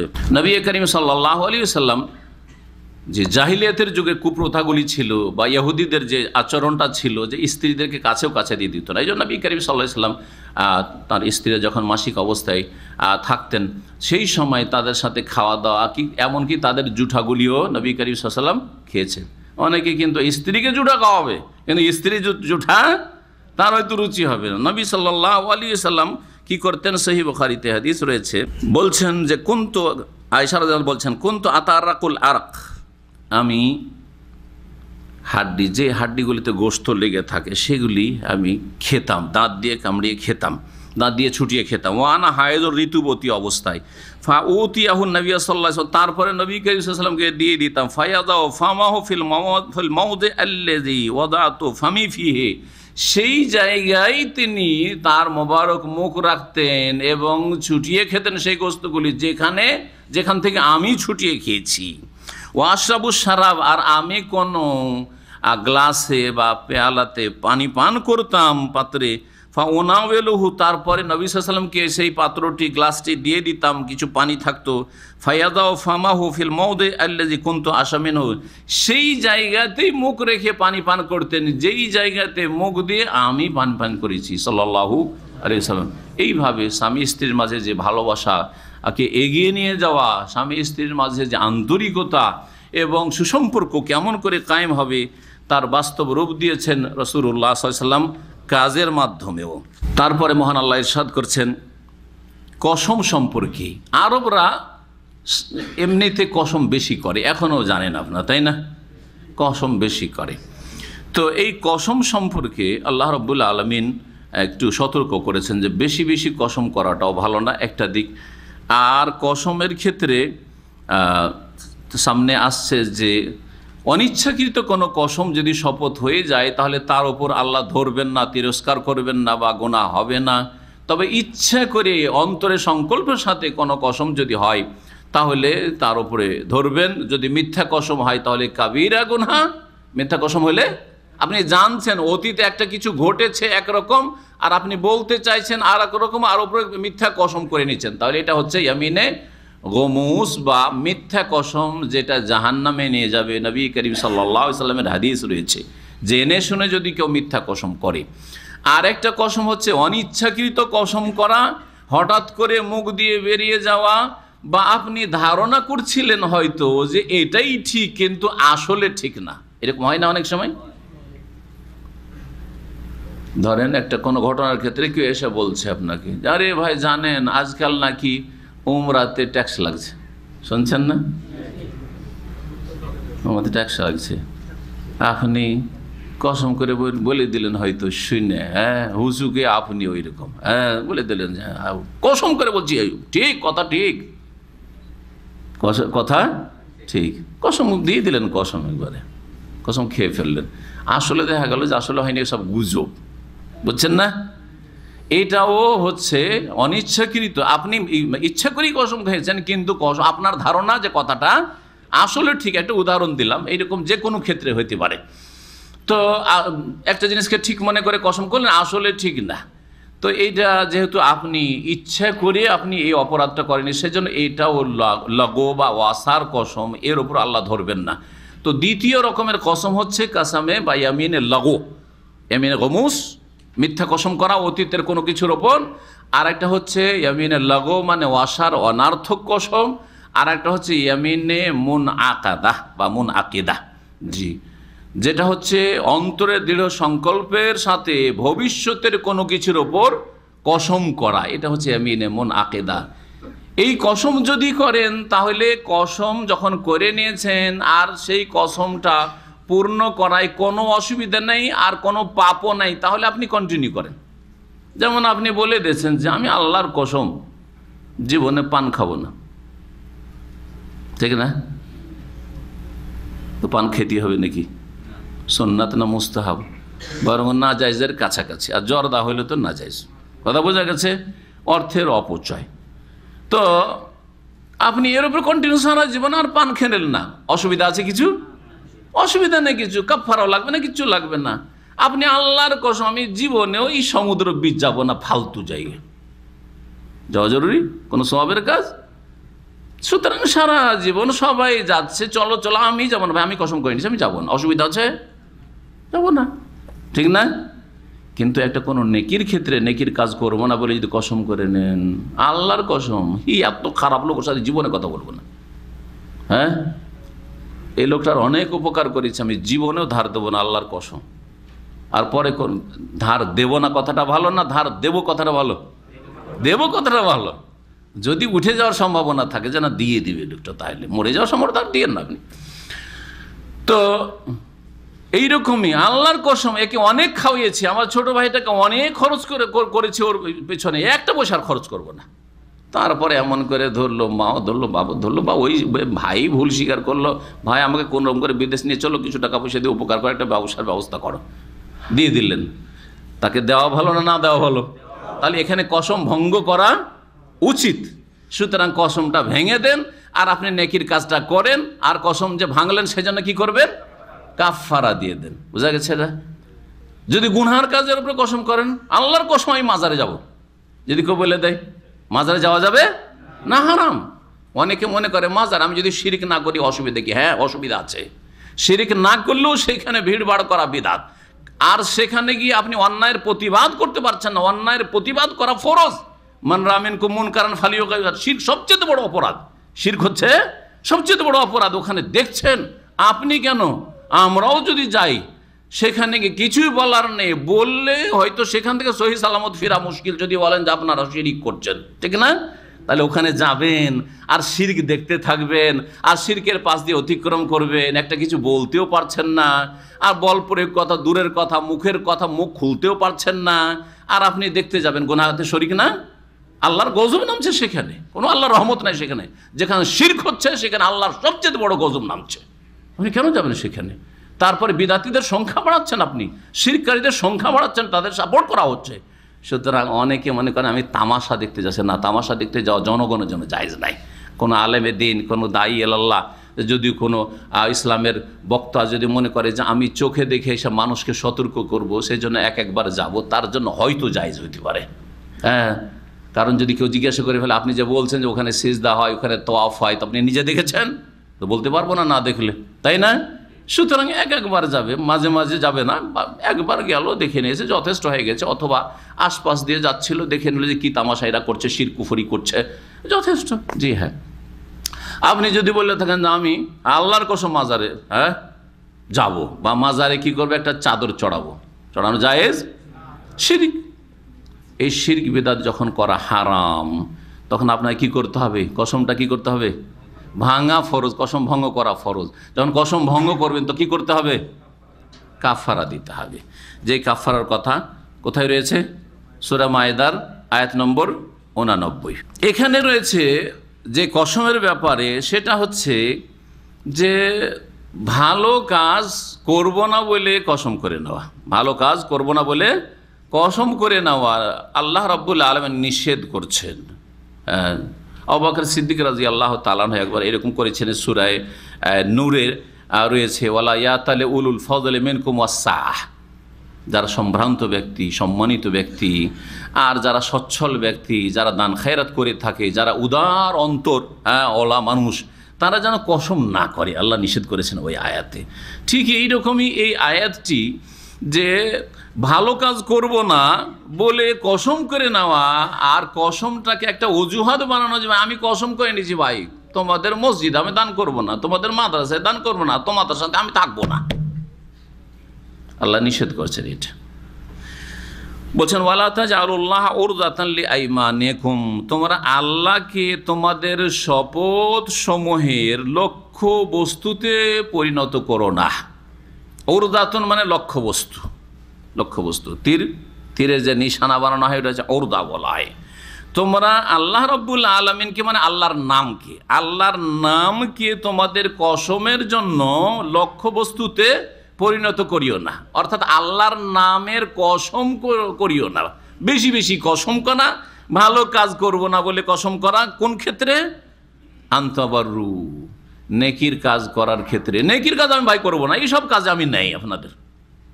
ওয়াতাত্তাকু, আল্লাহ ভীরুতার ক্ষেত্রে, তাকওয়ার দিকে কেউ ডাকছে, বলছে না ভাই আমি কসম করে নিয়েছি তোমাদের এগুলোতে নেই, কসম করে নিয়েছি ভাই আমি ওই সব তোমাদের ওই ইসলামী সেন্টারে যাব না। শিরকের অবস্থা, বেদাতের, অনেকে বেদাতি আকীদা নিয়ে আসছেন দেশ থেকে, আর তারপরে কোনো সময় কসম করে ফেলেছেন, আরে ভাই কসম যে করা আছে আমার, যে আমি তো ওইখানে ইসলামী সেন্টারে যাব না, তো কি করবেন? অটল থাকবেন? আল্লাহ বলছেন যে এইরকম কসম তোমাদের লক্ষ্য উদ্দেশ্যে বা লক্ষ্যবস্তুতে পরিণত করিও না, বা এই কসমটাকে নেকির কাজ থেকে বিরত থাকার ক্ষেত্রে অজুহাত বানায়ও না, অজুহাত বানায়ও না। অতুসলিহু বাইনান নাস, এইরকমই মানব জাতির মাঝে, লোকজনের মাঝে মীমাংসা না করার জন্য কসমকে লক্ষ্য বস্তু বা আল্লাহর নামকে তোমাদের কসমের লক্ষ্য বস্তু বানায়ও না। কেমন? অনেক সময় কারো উপর অসন্তুষ্ট হয়ে কোনো ক্ষেত্রে ধরেন আপনি তাদের মীমাংসা গিয়েছে, এটা অনেক সময় আমাদের হয়। আপনার রুমে আর দুজন আছে, দুইজনের মাঝে কোনো এক সময় ঝগড়া বিবাদ হয়েছে, মীমাংসার জন্য আপনি চেষ্টা করেছেন, দুইজনে আপনাকে মানেনি, অপমান করেছে, তখন রাগ করে আমরা কিন্তু বলে দিই আবেগী হয়ে, তোদের দরবারে নেই আমরা, ঠিক না? জীবনে আগামীতে কোনো দিন বলিস, তখন দেখব তোদেরকে। তারপরে দেখলেন যে একবারে ফাটাফাটি মারামারি, এখন ওরা এসে আশ্রয় নিয়েছে, ভাই একটা কিছু করেন, না হলে তো মুশকিল আমাদের। আমি যে কসম করেছি, আমি কসম করে নিয়েছি তোদের দরবারে আমি নেই, তোরা মর না হয় বাঁচ না হয় মারামারি কর, যা পারবি তাই কর, তোদের এক্সিট লাগুক, তোদের আমি মীমাংসাতে নাই। করা যাবে? আল্লাহ নিষেধ করেছেন ওয়ালা তাজআলুল্লাহ উরদাতান লিআইমানিকুম ওয়া তুসলিহু বাইনান নাস, লোকজনের মাঝে মীমাংসার ক্ষেত্রে তোমরা তোমাদের কসমের জন্য আল্লাহর নামকে লক্ষ্যবস্তুতে পরিণত করিও না। আল্লাহু সামিউন আলিম, আল্লাহ সর্বশ্রোতা, সবকিছু শোনেন, আলিমুন সর্বজ্ঞ, সবকিছুই জানেন। আবু মুসা আশআরী রাদিয়াল্লাহু তাআলা আনহু থেকে বর্ণিত রয়েছে এই মর্মে, ক্বালা রাসূলুল্লাহ সাল্লাল্লাহু আলাইহি ওয়াসাল্লাম ইন্নী ওয়াল্লাহি ইনশাআল্লাহ লা আহলিফু আলা ইয়ামিনিন ফাআরা গায়রাহা খায়রাম মিনহা। বলছে রাসূলুল্লাহ সাল্লাল্লাহু আলাইহি ওয়াসাল্লাম যে আমি আল্লাহর কসম করে বলছি যে আল্লাহ চাইলে লা আহলিফু আলা ইয়ামিন, কোনো বিষয়ে আমি শপথ করি, কোনো বিষয়ে আমি শপথ করি, ফাআরা গায়রাহা খায়রাম মিনহা, তারপরে দেখি যে শপথ যেটা করেছিলাম সেটার ভিন্নটাই কল্যাণকর। একটা কসম করে নিয়েছি, যেমন কোনো সময় বলেছি তোমাকে কিছু দেব না, তোমাকে কিছু দেব না, রাগ করে হয়তো বলে দিচ্ছি, তারপর দেখলাম না একে দেওয়াটাই হবে, ভালো হবে। ইল্লা আতাইতুল্লাযী হুয়া খায়রুন, আমি সেই কাজটা করে ফেলি যেটা কল্যাণকর, মঙ্গলজনক। ওয়া তাহাল্লালতুহা, আর কসম থেকে আমি মুক্ত হয়ে যাই, মানে কসমের কাফারা দিয়ে দিই। এইরকম বেশ কিছু হাদিস রয়েছে। তারপরে আল্লাহ রাব্বুল বলছেন কসমের যে 3 ভাগ, তার 2 ভাগের কথা এখানে রয়েছে। লা ইউআখিযুকুমুল্লাহু বিল্লাগবি ফি আইমানিকুম ওয়ালাকিন ইউআখিযুকুম বিমা কাসাবাত কুলুবুকুম আল্লাহু গফুরুন হালিম। মহান আল্লাহ ইরশাদ করছেন, আল্লাহ তোমাদেরকে পাকড়াও করবেন না, বিল্লাগবি ফি আইমানিকুম, তোমাদের শপথের ক্ষেত্রে অসার অনার্থক শপথে, অসার বা অনার্থক শপথে, উদ্দেশ্যবিহীন শপথে, হঠাৎ করে মুখ দিয়ে বেরিয়ে গেল, অথবা ফালতু, লাগু মানে হচ্ছে ফালতু, অসার অনার্থক শপথে আল্লাহ তোমাদেরকে পাকড়াও করবেন না। যেটার সংজ্ঞাই বললাম, একটা হচ্ছে যে অনিচ্ছাকৃত মুখ দিয়ে কি করা, কসমের কথা বেরিয়ে আসা। যেমন আরব দেশে আমাদের দীর্ঘদিন থাকার ক্ষেত্রে এরকম হয়, অনিচ্ছাকৃত হয়। একটা লোক, আমি পরীক্ষা দিয়েছি, আমাদের নিজের অনেক সময় হয়, রাস্তা দিয়ে একটা লোক যাচ্ছে, আমিও যাচ্ছি গাড়িতে, একটা লোক গ্লাসটা খুলে জিজ্ঞেস করলো যে গভর্নর হাউস কোন দিকে।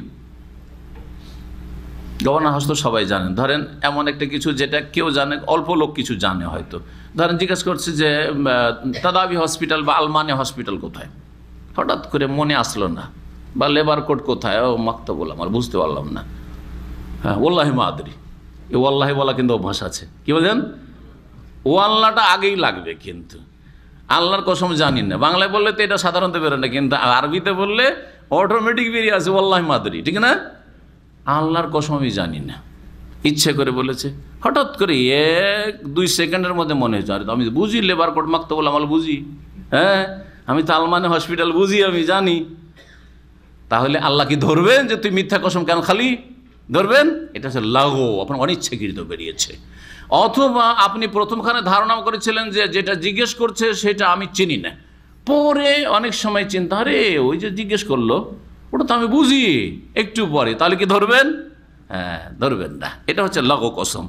ওয়ালাকিন ইউআখিযুকুম বিমা কাসাবাত কুলুবুকুম, তবে তোমাদেরকে আল্লাহ পাকড়াও করবেন ওই শপথের ক্ষেত্রে যেটা তোমাদের অন্তরের সংকল্পের সাথে হয়ে থাকে, অন্তরের কর্ম সেখানে কাজ করে থাকে, অন্তরের কর্মের উপর ধরবেন। অর্থাৎ অন্তরের সংকল্পের সাথে ইচ্ছা করে বুঝে সুঝে আপনি কসম করছেন,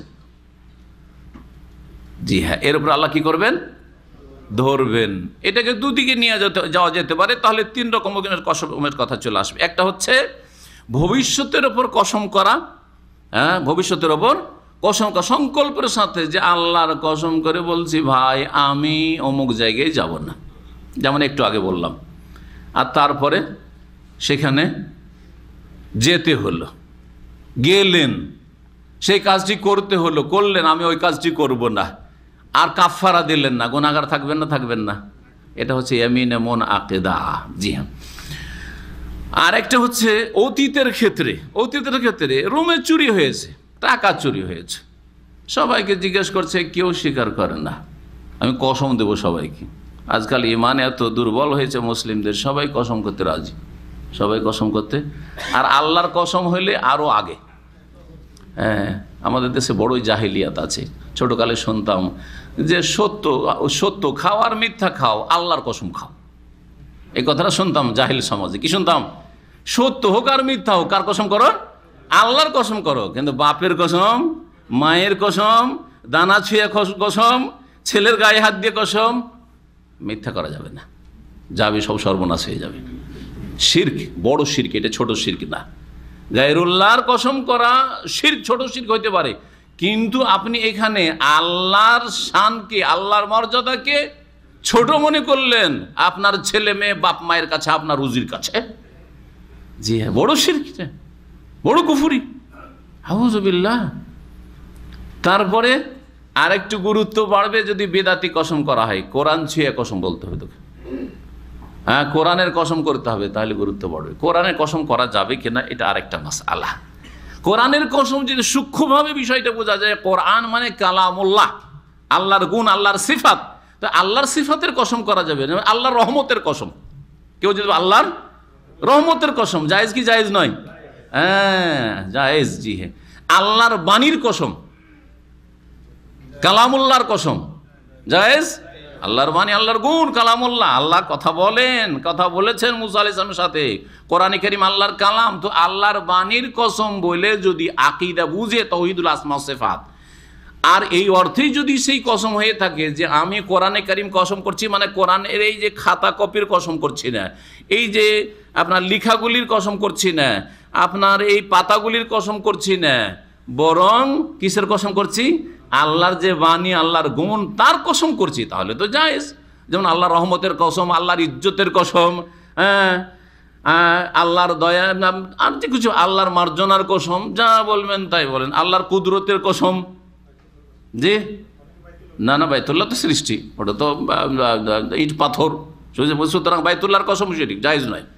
হ্যাঁ, বাইতুল্লাহ রবের কসম, ওয়ারাব্বিল কাবা, সাহাবীরা কি বলতেন? ফুজতো ওয়ারাব্বিল কাবা, কাবার রবের কসম, কিন্তু ওয়াল কাবা না, শিরক, জায়েজ নয়।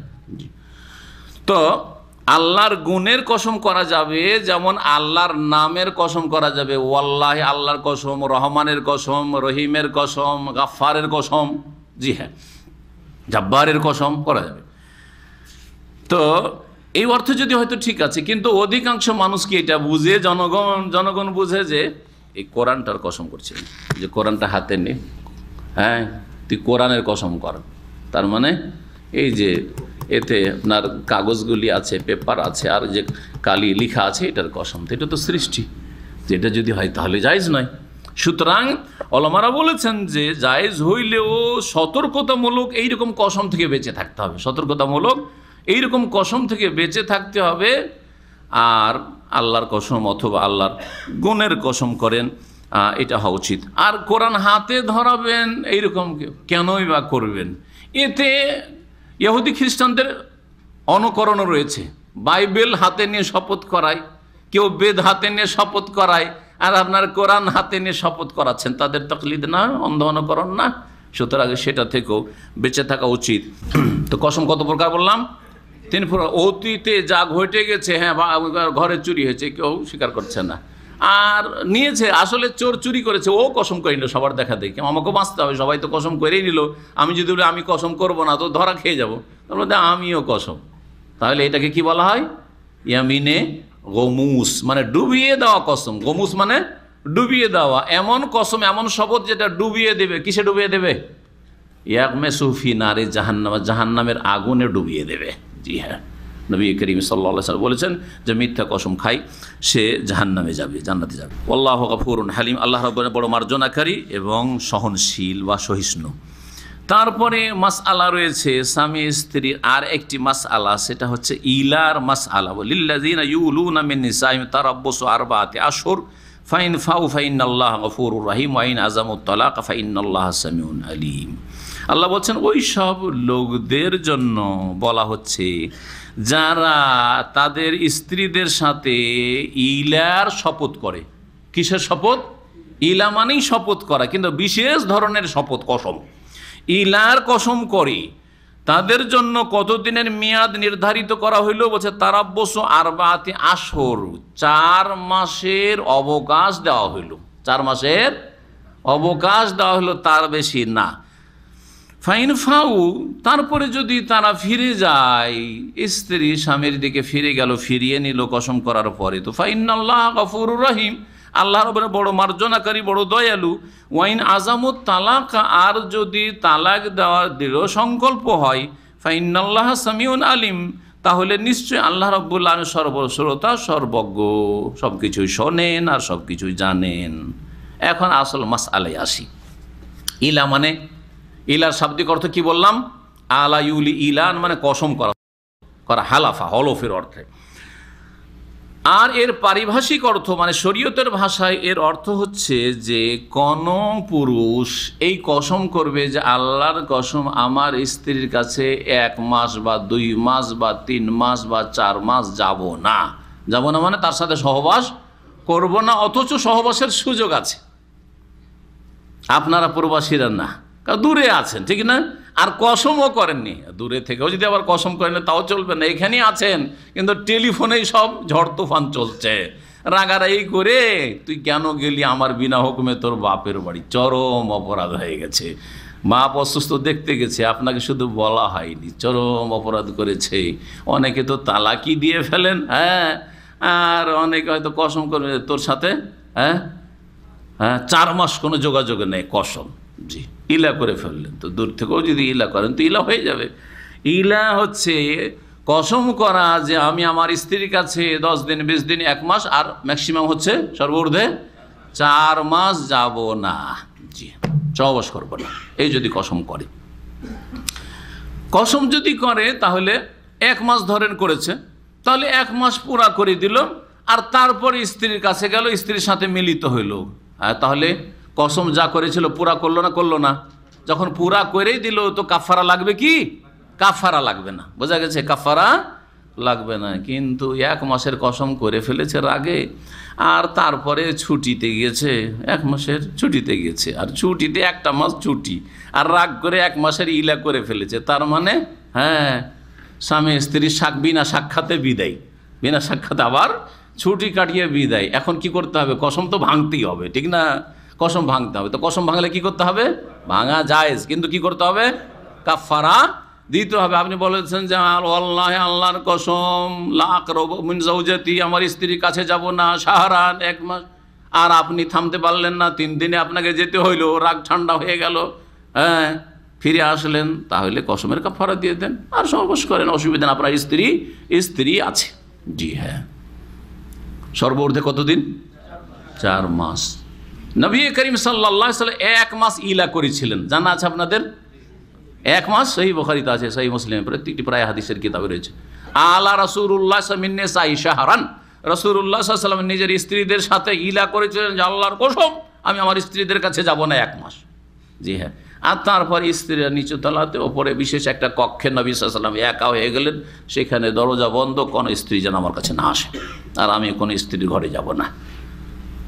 আবু বকর সিদ্দিক এসে দেখা করছেন। ওমর রাদিয়াল্লাহু আনহু তো শুনেছেন যে নবী সাল্লাল্লাহু আলাইহি ওয়াসাল্লাম স্ত্রীকে নাকি তালাক দিয়ে দিয়েছে। উনি বেশি পেরেশান ছিলেন, কারণ ওনার মেয়ে বিধবা ছিল, বয়স 35-এর বেশি হয়ে গেছে, তারপরে আয়েশার মতো অত সুন্দরী না, উম্মে সালমার মতো সুন্দরী না। সুতরাং এইসব অভিমান করে আমার স্ত্রী যদি তাকে তালাক দিয়ে দেয়, তাহলে তো আমি নবী সাল্লাল্লাহু আলাইহি ওয়াসাল্লামের শ্বশুর হয়ে কিয়ামতের দিন উঠতে পারবো না। আল্লাহু আকবার! কত যে ভয় ছিল, আর কত যে মনের আকাঙ্ক্ষা ছিল যে নবী সাল্লাল্লাহু আলাইহি ওয়াসাল্লামের জামাই হইতে পারলাম না, তো কমপক্ষে শ্বশুরটা হইতে পারি। শ্বশুর হইতে পেয়ে যে কত আনন্দিত ছিলেন। আসার পরে মেয়ে গিয়ে খুব রাগারাগি মেয়ের ওপরে শুরু করলেন যে তোদের খারাপ আচরণের কারণে রাসূলুল্লাহ সাল্লাল্লাহু আলাইহি ওয়াসাল্লাম তালাক দিয়েছে। যখন জানতে পারলেন যে আলহামদুলিল্লাহ নবী সাল্লাল্লাহু আলাইহি ওয়াসাল্লাম তালাক দেননি, তখন মনে শান্তি হইল, মনে শান্তি হইল। নবী করিম সাল্লাল্লাহু আলাইহি ওয়াসাল্লাম 1 মাসের ইলা করেছিলেন। যেদিন 29 দিন হইল সেদিন নেমে আসলেন, আর স্ত্রীদের সাথে তখন পালাক্রমে সাক্ষাৎ, এমনি দেখা সাক্ষাৎ করলেন, আর তখন পালা নির্ধারণ করলেন। এই ছিল নবী সাল্লাল্লাহু আলাইহি ওয়াসাল্লামের ইলা।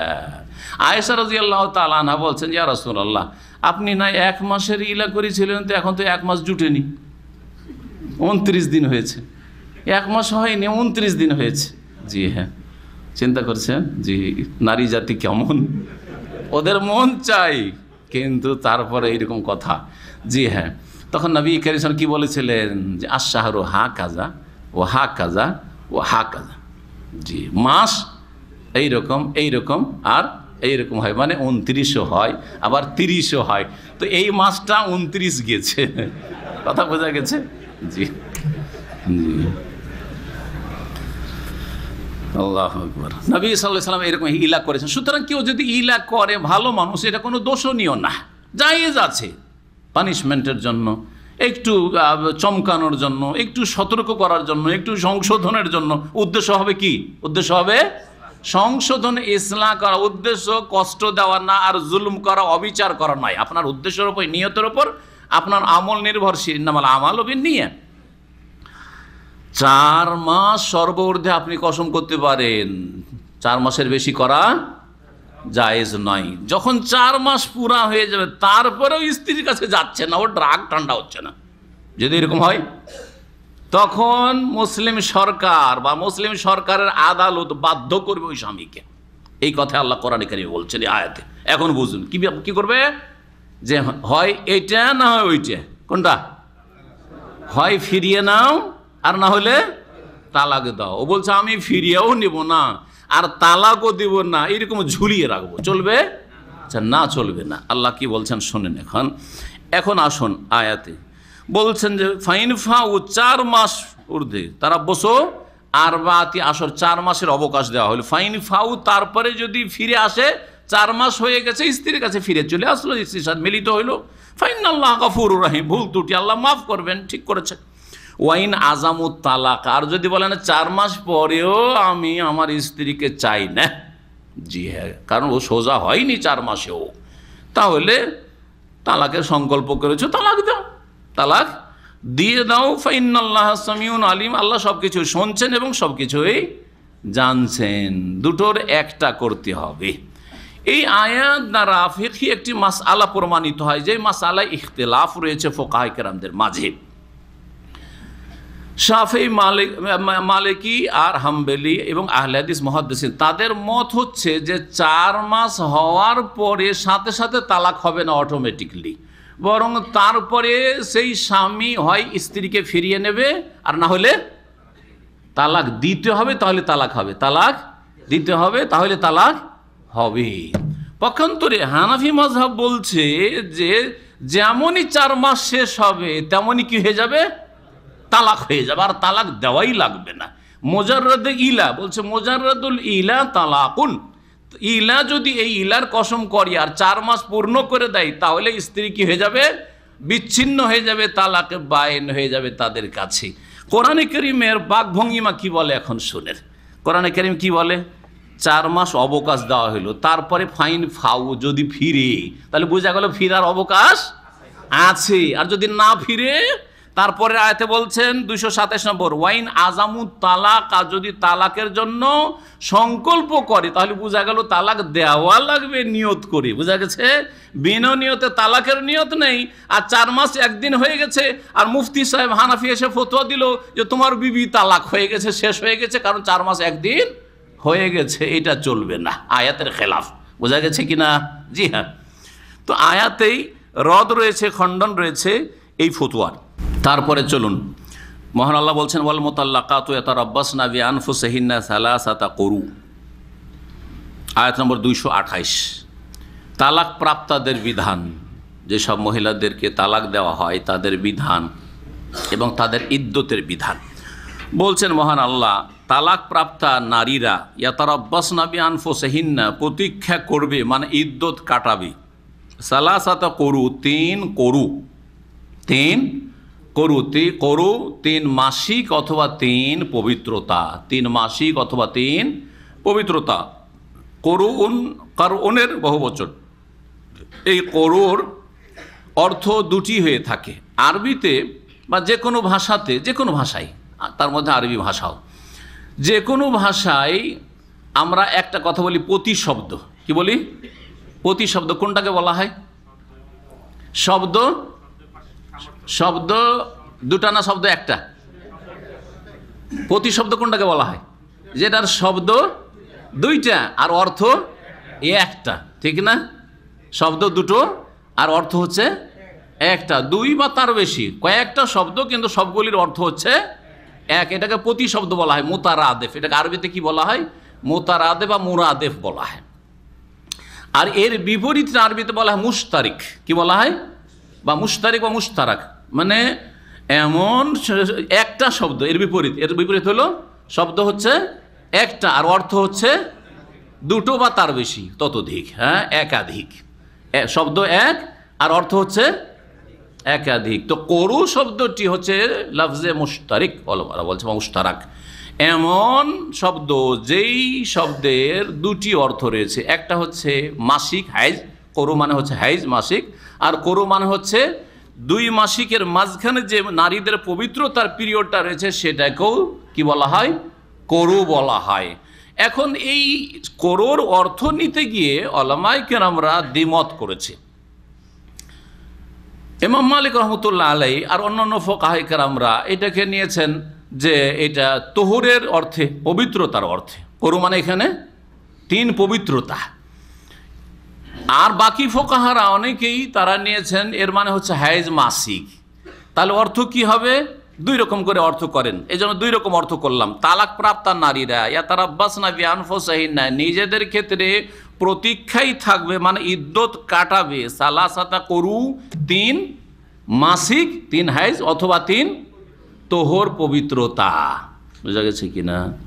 দুটোই জায়েজ আছে, দুটোই অর্থ নেওয়া জায়েজ আছে, কারণ আরবি ভাষাতে দুটোই ব্যবহার, এবং সালাফগণ থেকে এইরকম ইখতিলাফ চলে আসছে, সুতরাং এতে বড় আপত্তির কথা নয়।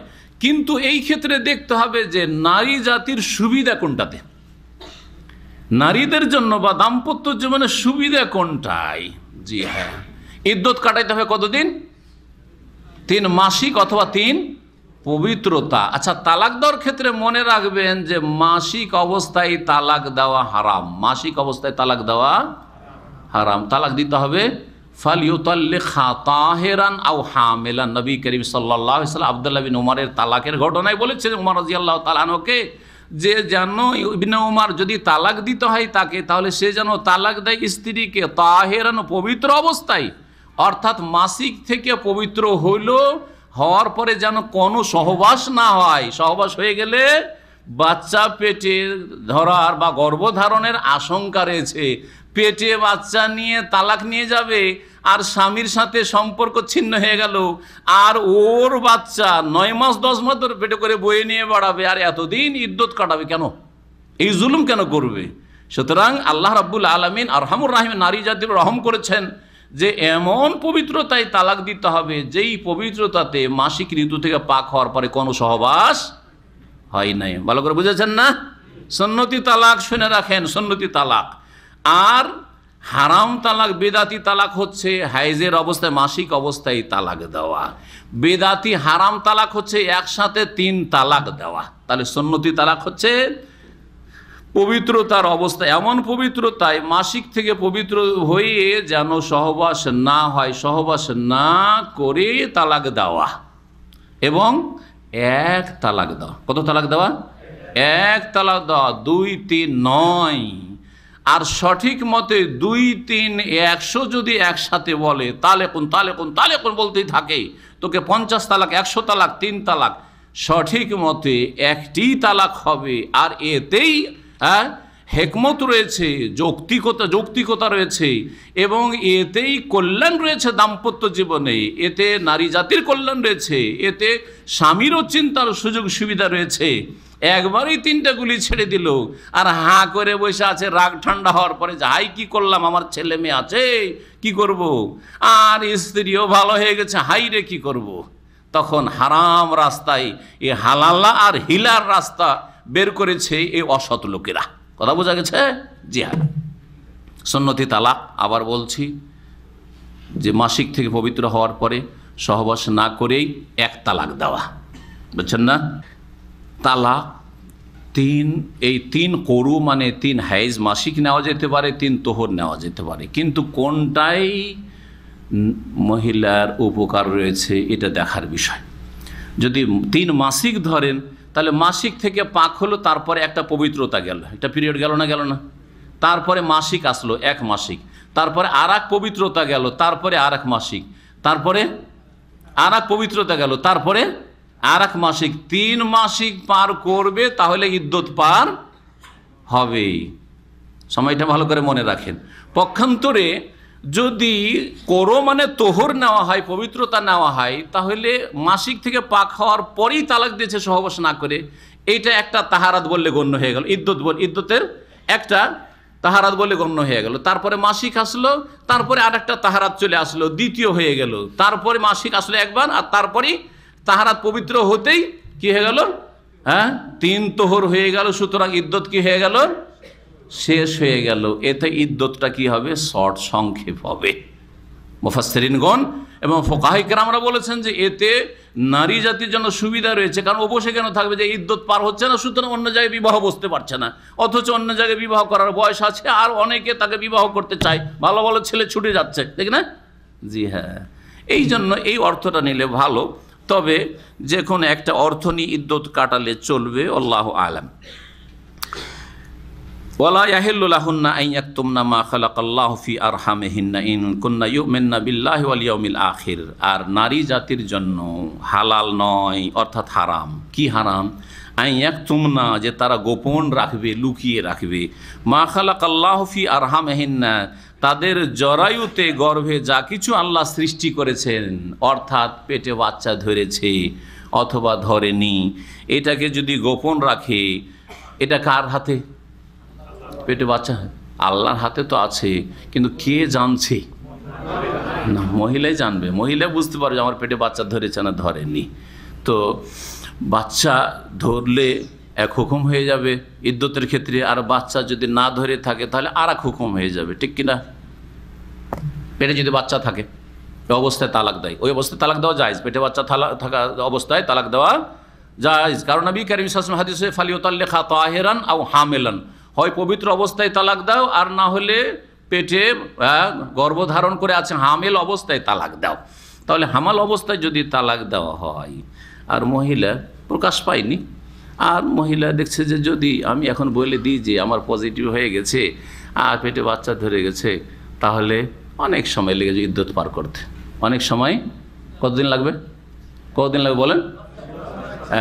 ওয়া উলাতুল আহমালি আজালুহুন্না আন ইয়াদানা হামলাহুন্না, সূরা তালাক।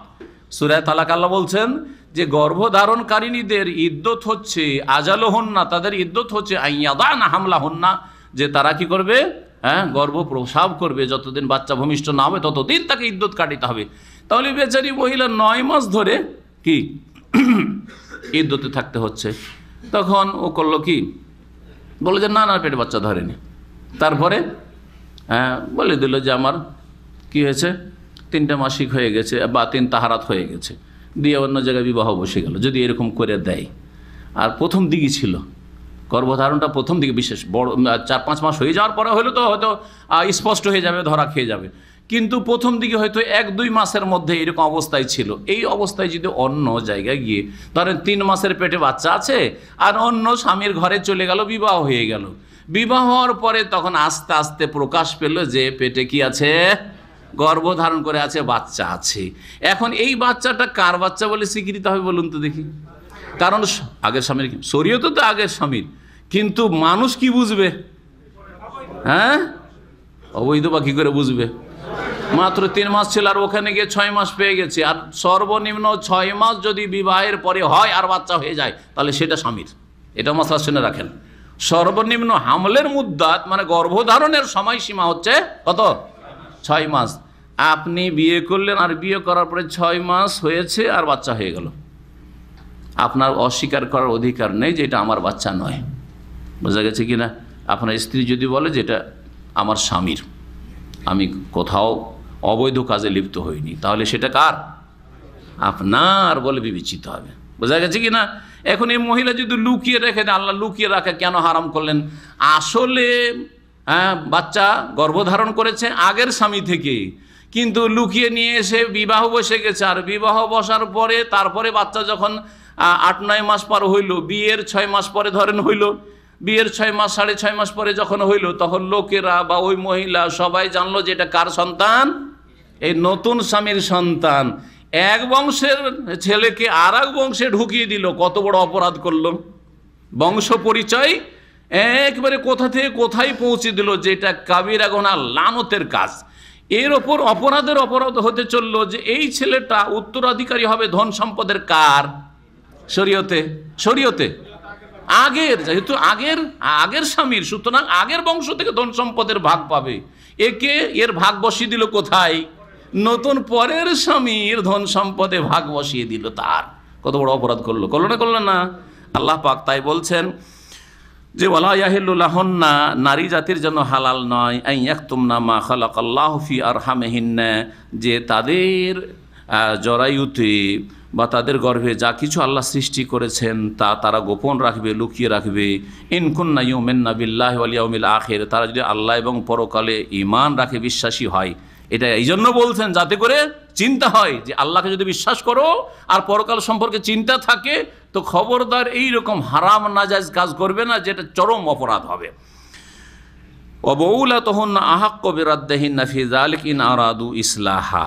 এখন আল্লাহ রাব্বুল আলামিন বলছেন যে একটা লোক তালাক দিল স্ত্রীকে তালাক দেওয়ার পরে তালাকে রাজিতে আছে। তালাকে রাজি মানে তালাক দেওয়ার পরে এখনো ইদ্যতের ভিতরে আছে, ইদ্যত পার হয়নি। এই সময় স্ত্রীকে বলছে যে আমি ফিরিয়ে নেবো, বা স্ত্রীর বাপ মাকে বলছে যে আমি তো তালাক দিয়েছিলাম আপনাদের মেয়েকে, কিন্তু আমার স্ত্রী আমি ফিরিয়ে নিচ্ছি। শ্বশুর শাশুড়ি রেগে আছে আর স্ত্রীও খুব নারাজ, অথবা ভালো একটা ছেলে পেয়ে গেছে, না না না না আমরা ফিরিয়ে দেবো না। যদি এরকম করে কার চলবে? স্ত্রীর চলবে, স্ত্রীর বাপ মায়ের চলবে, কারণ এখনো ইদ্যতের ভিতরে আছে। যতদিন ইদ্যতের ভিতরে আছে, এই 3 করু মানে 3 হাইজ বা 3 পবিত্রতার ভিতরে আছে, ততদিন তার স্ত্রী বলেই স্বীকৃত। সুতরাং তার বাড়িতেই থাকবে, এক বিছানে থাকবে না, এক কক্ষে থাকবে না, কক্ষ আলাদা করে দিবে, কিন্তু এক বাড়িতে থাকবে। ওয়ালা তুখরিজুহুন্না মিন বুয়ুতিহিন্না ইল্লা আন ইয়াতিনা বিফাহিশাতিন মুবায়্যানা। আল্লাহ রাব্বুল আলামিন সূরা তালাকে বলেছেন তাদেরকে তোমাদের বাড়ি থেকে বের করে দেবে না। আমাদের দেশের জাহেলরা কি করে? তালাক দেওয়ার সাথে সাথে লাথি দিয়ে স্ত্রীকে খারাপ আচরণ করে বাড়ি থেকে বের করে দেয়, বাড়ির বাইরে তাড়িয়ে দেয়। আর তাড়িয়ে নাও দিল, তালাক দিয়েছে, কাঁদতে কাঁদতে বাপের বাড়ি হাঁটলো, করে না? অথবা শুনতে পেয়েছে, বাপ মা শুনতে পেয়েছে আমার মেয়েকে তালাক দিয়েছে, চলে আসলো, সব বাপ ভাই সব চলে আসলো, সাথে সাথে উঠিয়ে নিয়ে চলে গেল। সবগুলি নাজায়েজ কাজ, সবগুলি হচ্ছে নাজায়েজ কাজ। বিয়ে তো নাজায়েজ, তালাকও নাজায়েজ, আর নাজায়েজ সব আমাদের সমাজে। আউযুবিল্লাহ। কত যে মাসআলা জানা জরুরি, এসব মাসআলা যারা যেই কাজটা করবেন তার আগে জানা ফরজ। তালাক দেবেন, তালাকের মাসাইল জানা ফরজ। বিয়ে করবেন, বিয়ের মাসাইল জানা ফরজ, ইত্যাদি। তাই আল্লাহ বলছেন ওয়াবউলাতুহুন্না, বাল মানে হচ্ছে স্বামী, ওর বহু বচন হচ্ছে বউলা। ওয়াবউলাতুহুন্না, আর নারীদের স্বামীরা আহাক্কু বিরাদ্দিহিন্না, তাদেরকে ফিরিয়ে নেওয়ার ক্ষেত্রে বেশি অধিকার রাখে। ফি যালিকা, এই ক্ষেত্রে মানে তালাকে রাজির ক্ষেত্রে, অর্থাৎ এখনও যে ইদ্যতের ভিতরে আছে এই সময়কালে। ইন আরাদু ইসলাহা, যদি তারা আপোষে মীমাংসা চায়, সমস্যার নিষ্পত্তি চায়। ইন আরাদু ইসলাহ, তাহলে আল্লাহ একটা শর্ত লাগিয়েছেন, দেখেন ফিরিয়ে নিতে পারবেন, কিন্তু উদ্দেশ্য কী হতে হবে? সংস্কার করা, সংশোধন করা, মিলেজুলে চলবো, আমিও মেনে নেব আর আমার স্ত্রীও মেনে নেবে, দুইজনেই মানতে রাজি, আমরা এখন ঠান্ডা মেজাজে সংসারটা গড়ে তুলব, এই উদ্দেশ্য যদি থাকে তাহলে ফিরিয়ে নেওয়ার অধিকার আছে। কিন্তু বুঝতে পারছেন যে ছেলে বদমাইশ, ও করছে কি, আর এরকম করতো জাহিলিয়াতের যুগে, একে ঝুলিয়েই রাখবো, অন্য জায়গায় বিয়েও যেন না করতে পারে, আর আমিও একে সুখে রাখবো না, খেলতামাশার মতো। তালাক দিল, আর তালাক দেওয়ার পরে ইদ্যত শেষ হতে যাচ্ছে, ইদ্যত শেষ হওয়ার কয়েকদিন আগে আবার ফিরিয়ে দিল, ফিরিয়ে নিয়ে কিন্তু আর সুখ শান্তিতে রাখছে না। তারপরে আবার কয়েকদিন পরে আবার তালাক দিয়ে আবার তিন মাস বা 3 মাসিক বা 3 পবিত্রতা তুই থাক, এইরকম করেই থাক। না না না না, যদি তোমার উদ্দেশ্য থাকে যে আমি একে নিয়ে সংসার করতে পারবো, আর স্ত্রীও চায় যে এর ঘরেই আমি আমার জীবনটা কাটাবো, তাহলে ফিরিয়ে নেওয়ার এই স্বামী বেশি অধিকার রাখে। ইন আরাদু ইসলাহা ওয়ালাহুন্না মিসলুল্লাযী আলাইহিন্না বিল মারুফ ওয়ালি রিজালি আলাইহিন্না দারাজা। এখানে স্বামী স্ত্রীর অধিকারের কথা বলছেন। স্বামী স্ত্রীর অধিকার সম্পর্কে যারাই ওয়াজ করে বা আলোচনা করে, এই আয়াতের অংশটুকু তারাকে তেলাওয়াত করতে হয় বা তেলাওয়াত করে, কারণ এই মর্মে গুরুত্বপূর্ণ একটা আয়াতের অংশ। আল্লাহ কি বলছেন? ওয়ালাহুন্না মিসলুল্লাযী আলাইহিন্না বিল মারুফ, নারী জাতির জন্য অনুরূপ রয়েছে, ওই রকমই রয়েছে যেমনটা তাদের ওপর স্বামীদের ক্ষেত্রে দায়িত্ব রয়েছে বিল মারুফ, সদাচরণের সাথে বা প্রথাগতভাবে। কি অর্থ, কি অর্থ, কি বুঝলেন? কে বুঝেছে একটু বুঝান তো দেখি। ওয়ালাহুন্না মিসলুল্লাযী আলাইহিন্না বিল মারুফ, নারী জাতির তেমনই অধিকার রয়েছে, হ্যাঁ, যেমন তাদের ওপর স্বামীর অধিকার রয়েছে বিল মারুফ, প্রথাগতভাবে বা সদাচরণের সাথে। কি বুঝলেন? অর্থাৎ যেমন স্বামীর ক্ষেত্রে স্ত্রীর কর্তব্য রয়েছে যে স্বামীর অনেক অধিকার রয়েছে, হক রয়েছে, হ্যাঁ, স্বামীর সেবা করবে আর স্বামীর কথা মেনে চলবে, স্বামীর খেয়ানত করবে না, আর স্বামীর বাড়ি ঘরে ধন সম্পদের হেফাজত করবে, ছেলে মেয়েদের প্রতিপালন করবে, ইত্যাদি ইত্যাদি সব যা রয়েছে। ঠিক তেমনই স্ত্রীরও হক রয়েছে। স্বামী অসুস্থ হলে যেমন স্ত্রীকে খেয়াল রাখতে হবে, স্ত্রী অসুস্থ হইলেও আপনার উচিত খেয়াল রাখা, চিকিৎসার ব্যবস্থা করা। আপনার ওপর বেশ কিছু দায়িত্ব দেওয়া হয়েছে, দায়িত্ব ভাগ করে দেওয়া হয়েছে। ভরণ পোষণের দায়িত্বটা আপনার ওপর চাপানো হয়েছে, আর বাড়ি ঘরের দেখাশোনা, ছেলে মেয়েদের প্রতিপালন, আপনার ধন সম্পদের সুরক্ষা, হেফাজত করা এবং ইজ্জতের হেফাজতের সাথে থাকা, এই দায়িত্বগুলি দেওয়া হয়েছে স্ত্রীকে। জি হ্যাঁ, ওয়ালাহুন্না মিসলুল্লাযী আলাইহিন্না বিল মারুফ, স্বামী স্ত্রীর অধিকার বিস্তারিত এখন বলছি না, কারণ সময় আমাদের এত সাথ দেবে না। তবে এর উপরে আলোচনা আমাদের পৃথক পৃথক আছে। স্বামী স্ত্রীর অধিকার বলেও আছে, শুধু নারীদের অধিকারও আছে, আর স্বামীর হক স্ত্রীর ওপর, এসব আলোচনাগুলি আছে। আর অন্যান্য শায়েখদেরও আছে, সেগুলি শুনে বা পড়েও আপনারা উপকৃত হতে পারবেন। তবে হকের দিক থেকে সমান। একটা কথা কি জানলাম আমরা? অধিকারের দিক থেকে স্বামীর অধিকার স্ত্রীর ওপর রয়েছে, স্ত্রীর অধিকার স্বামীর ওপর রয়েছে। যদিও কাজগুলি ভিন্ন ভিন্ন রয়েছে, কিন্তু অধিকার একের অপর ওপর অধিকার, হক রয়েছে। দুজনই সমান কি তাহলে? আল্লাহ বলছেন না, দুজনে সমান না। ওয়ালি রিজালি আলাইহিন্না দারাজা, তবে পুরুষদের নারীদের ওপর বিশেষ মর্যাদা রয়েছে, বিশেষ মর্যাদা রয়েছে বা কিছু মর্যাদা রয়েছে। বিশেষ মর্যাদা বা কিছু মর্যাদা এই জন্য বললাম যে দারাজা, আল্লাহ বলছে দারাজা, জি একটা নাকেরা বলেছেন। বিশেষ মর্যাদার জন্য বললাম যে সীমাহীন মর্যাদা নেই। কথা বোঝা গেছে? সীমাহীন মর্যাদা নেই যে আপনি মনে করবেন যে আমি যখন স্বামী আমার সব কথাই শুনতে হবে, গুনার কথা শুনতে হবে, ফরজ তরক করার কথা শুনতে হবে। রমজান মাসে যদি বলে তোকে রোজা রাখতে হবে না, আমার দিনে প্রয়োজন শুনতে হবে। মাসিক অবস্থায় আমার প্রয়োজন শুনতে হবে। হ্যাঁ, গুনহার কাজ করতে বলছে শুনতে হবে। হ্যাঁ, মেহমান অতিথি আসছে, তাদের সামনে তুমি এসো, একটু মেকআপ করে এসো, আর আমার বন্ধু বান্ধব একটু তোমাকে দেখবে, আর তুমি তাদেরকে খাবার পরিবেশন করবে, শুনতে হবে না? শুনতে হবে না। লা তাআতালি মাখলুকিন ফামা মাসিয়াতিল খালিক, মর্যাদা আছে কিন্তু সীমাহীন মর্যাদা নেই। স্বামীকে সেজদা করা যাবে না, এই জন্য বলে বিশেষ মর্যাদা আছে। ওই জায়গায় মর্যাদা থেকে ওর উপরে আর দেওয়া যাবে না, ওর উপরে আর দেওয়া যাবে না। সে তার স্বামীকে সেজদাও দেওয়া যাবে না, আর স্বামীর পাপের কথা শোনাও যাবে না। স্বামী যদি অন্যায় কোনো করতে বলে তা অন্যায়ও করা যাবে না, কারো ক্ষতি করতে বলে ক্ষতিও করা যাবে না, ইত্যাদি ইত্যাদি। আল্লাহকে অসন্তুষ্ট করে মানুষকে সন্তুষ্ট করা হারাম। আল্লাহকে অসন্তুষ্ট করে, নারাজ করে, আল্লাহর নাফরমানি করে কোনো মানুষকে রাজি করা যাবে না, না শাসককে, আর না বাপমাকে, না স্বামীকে, না স্ত্রীকে। এগুলো বাকি ক্ষেত্রে বুঝলেও আমাদের পুরুষরা স্ত্রীকে রাজি করে আল্লাহকে নারাজ করে। কেমন করে? দাড়ি মুন্ডন করে। হ্যাঁ, অজুহাত একটাই যে আমার স্ত্রী রাজি হয়েছে না, স্ত্রী রাজি হয়েছে না। আল্লাহ নারাজ, অসুবিধা নেই, স্ত্রী যে রাজি না। হ্যাঁ, দাড়িটা সৃষ্টি করেছে স্ত্রী, দাড়িটা সৃষ্টি করেছে স্ত্রী। সুতরাং স্ত্রী যদি দাড়ি ছাড়তে না বলে কেমন করে ছাড়বো? হ্যাঁ, আউযুবিল্লাহ, আউযুবিল্লাহ। একটু আল্লাহকে ভয় করুন। বলে রিজালি আলাইহিন্না দারাজা, আল্লাহু আজিজুন হাকিম। আল্লাহ রাব্বুল মহাপরাক্রান্ত এবং বিজ্ঞানময়। আত-তালাকু মাররাতান, আল্লাহ রাব্বুল বলছেন তালাক হচ্ছে দুইবারে, তালাক হচ্ছে দুইবারে। আল্লাহ কি বলেন? তালাক মাররাতান বলেন। আত-তালাকু তালকাতান, এটা তো বলতে পারতেন। তালাক দুইটা, দেখেন পার্থক্য, বাংলার ভাষার পার্থক্যটা বুঝেন। তালাক দুইটা আর তালাক দুইবার, কি পার্থক্য? কে বুঝাইতে পারেন? কিছু বুঝলেন না মনে হয়। হ্যাঁ, বলেন কি বুঝেছেন? দুইটা যদি আল্লাহ বলতেন আত-তালাকু তালকাতান, তাহলে দুইটা একসাথে মারলে লেগে যেত। দুইটা একবার, তোকে 2 তালাক দিয়ে দিলাম যা, বা 3 তালাক দিয়ে দিলাম যা, শেষ। 50 তালাক দিলাম, 50টা তো নাই, তো 3-এ নেমে আসলো, শেষ। ঠিক না?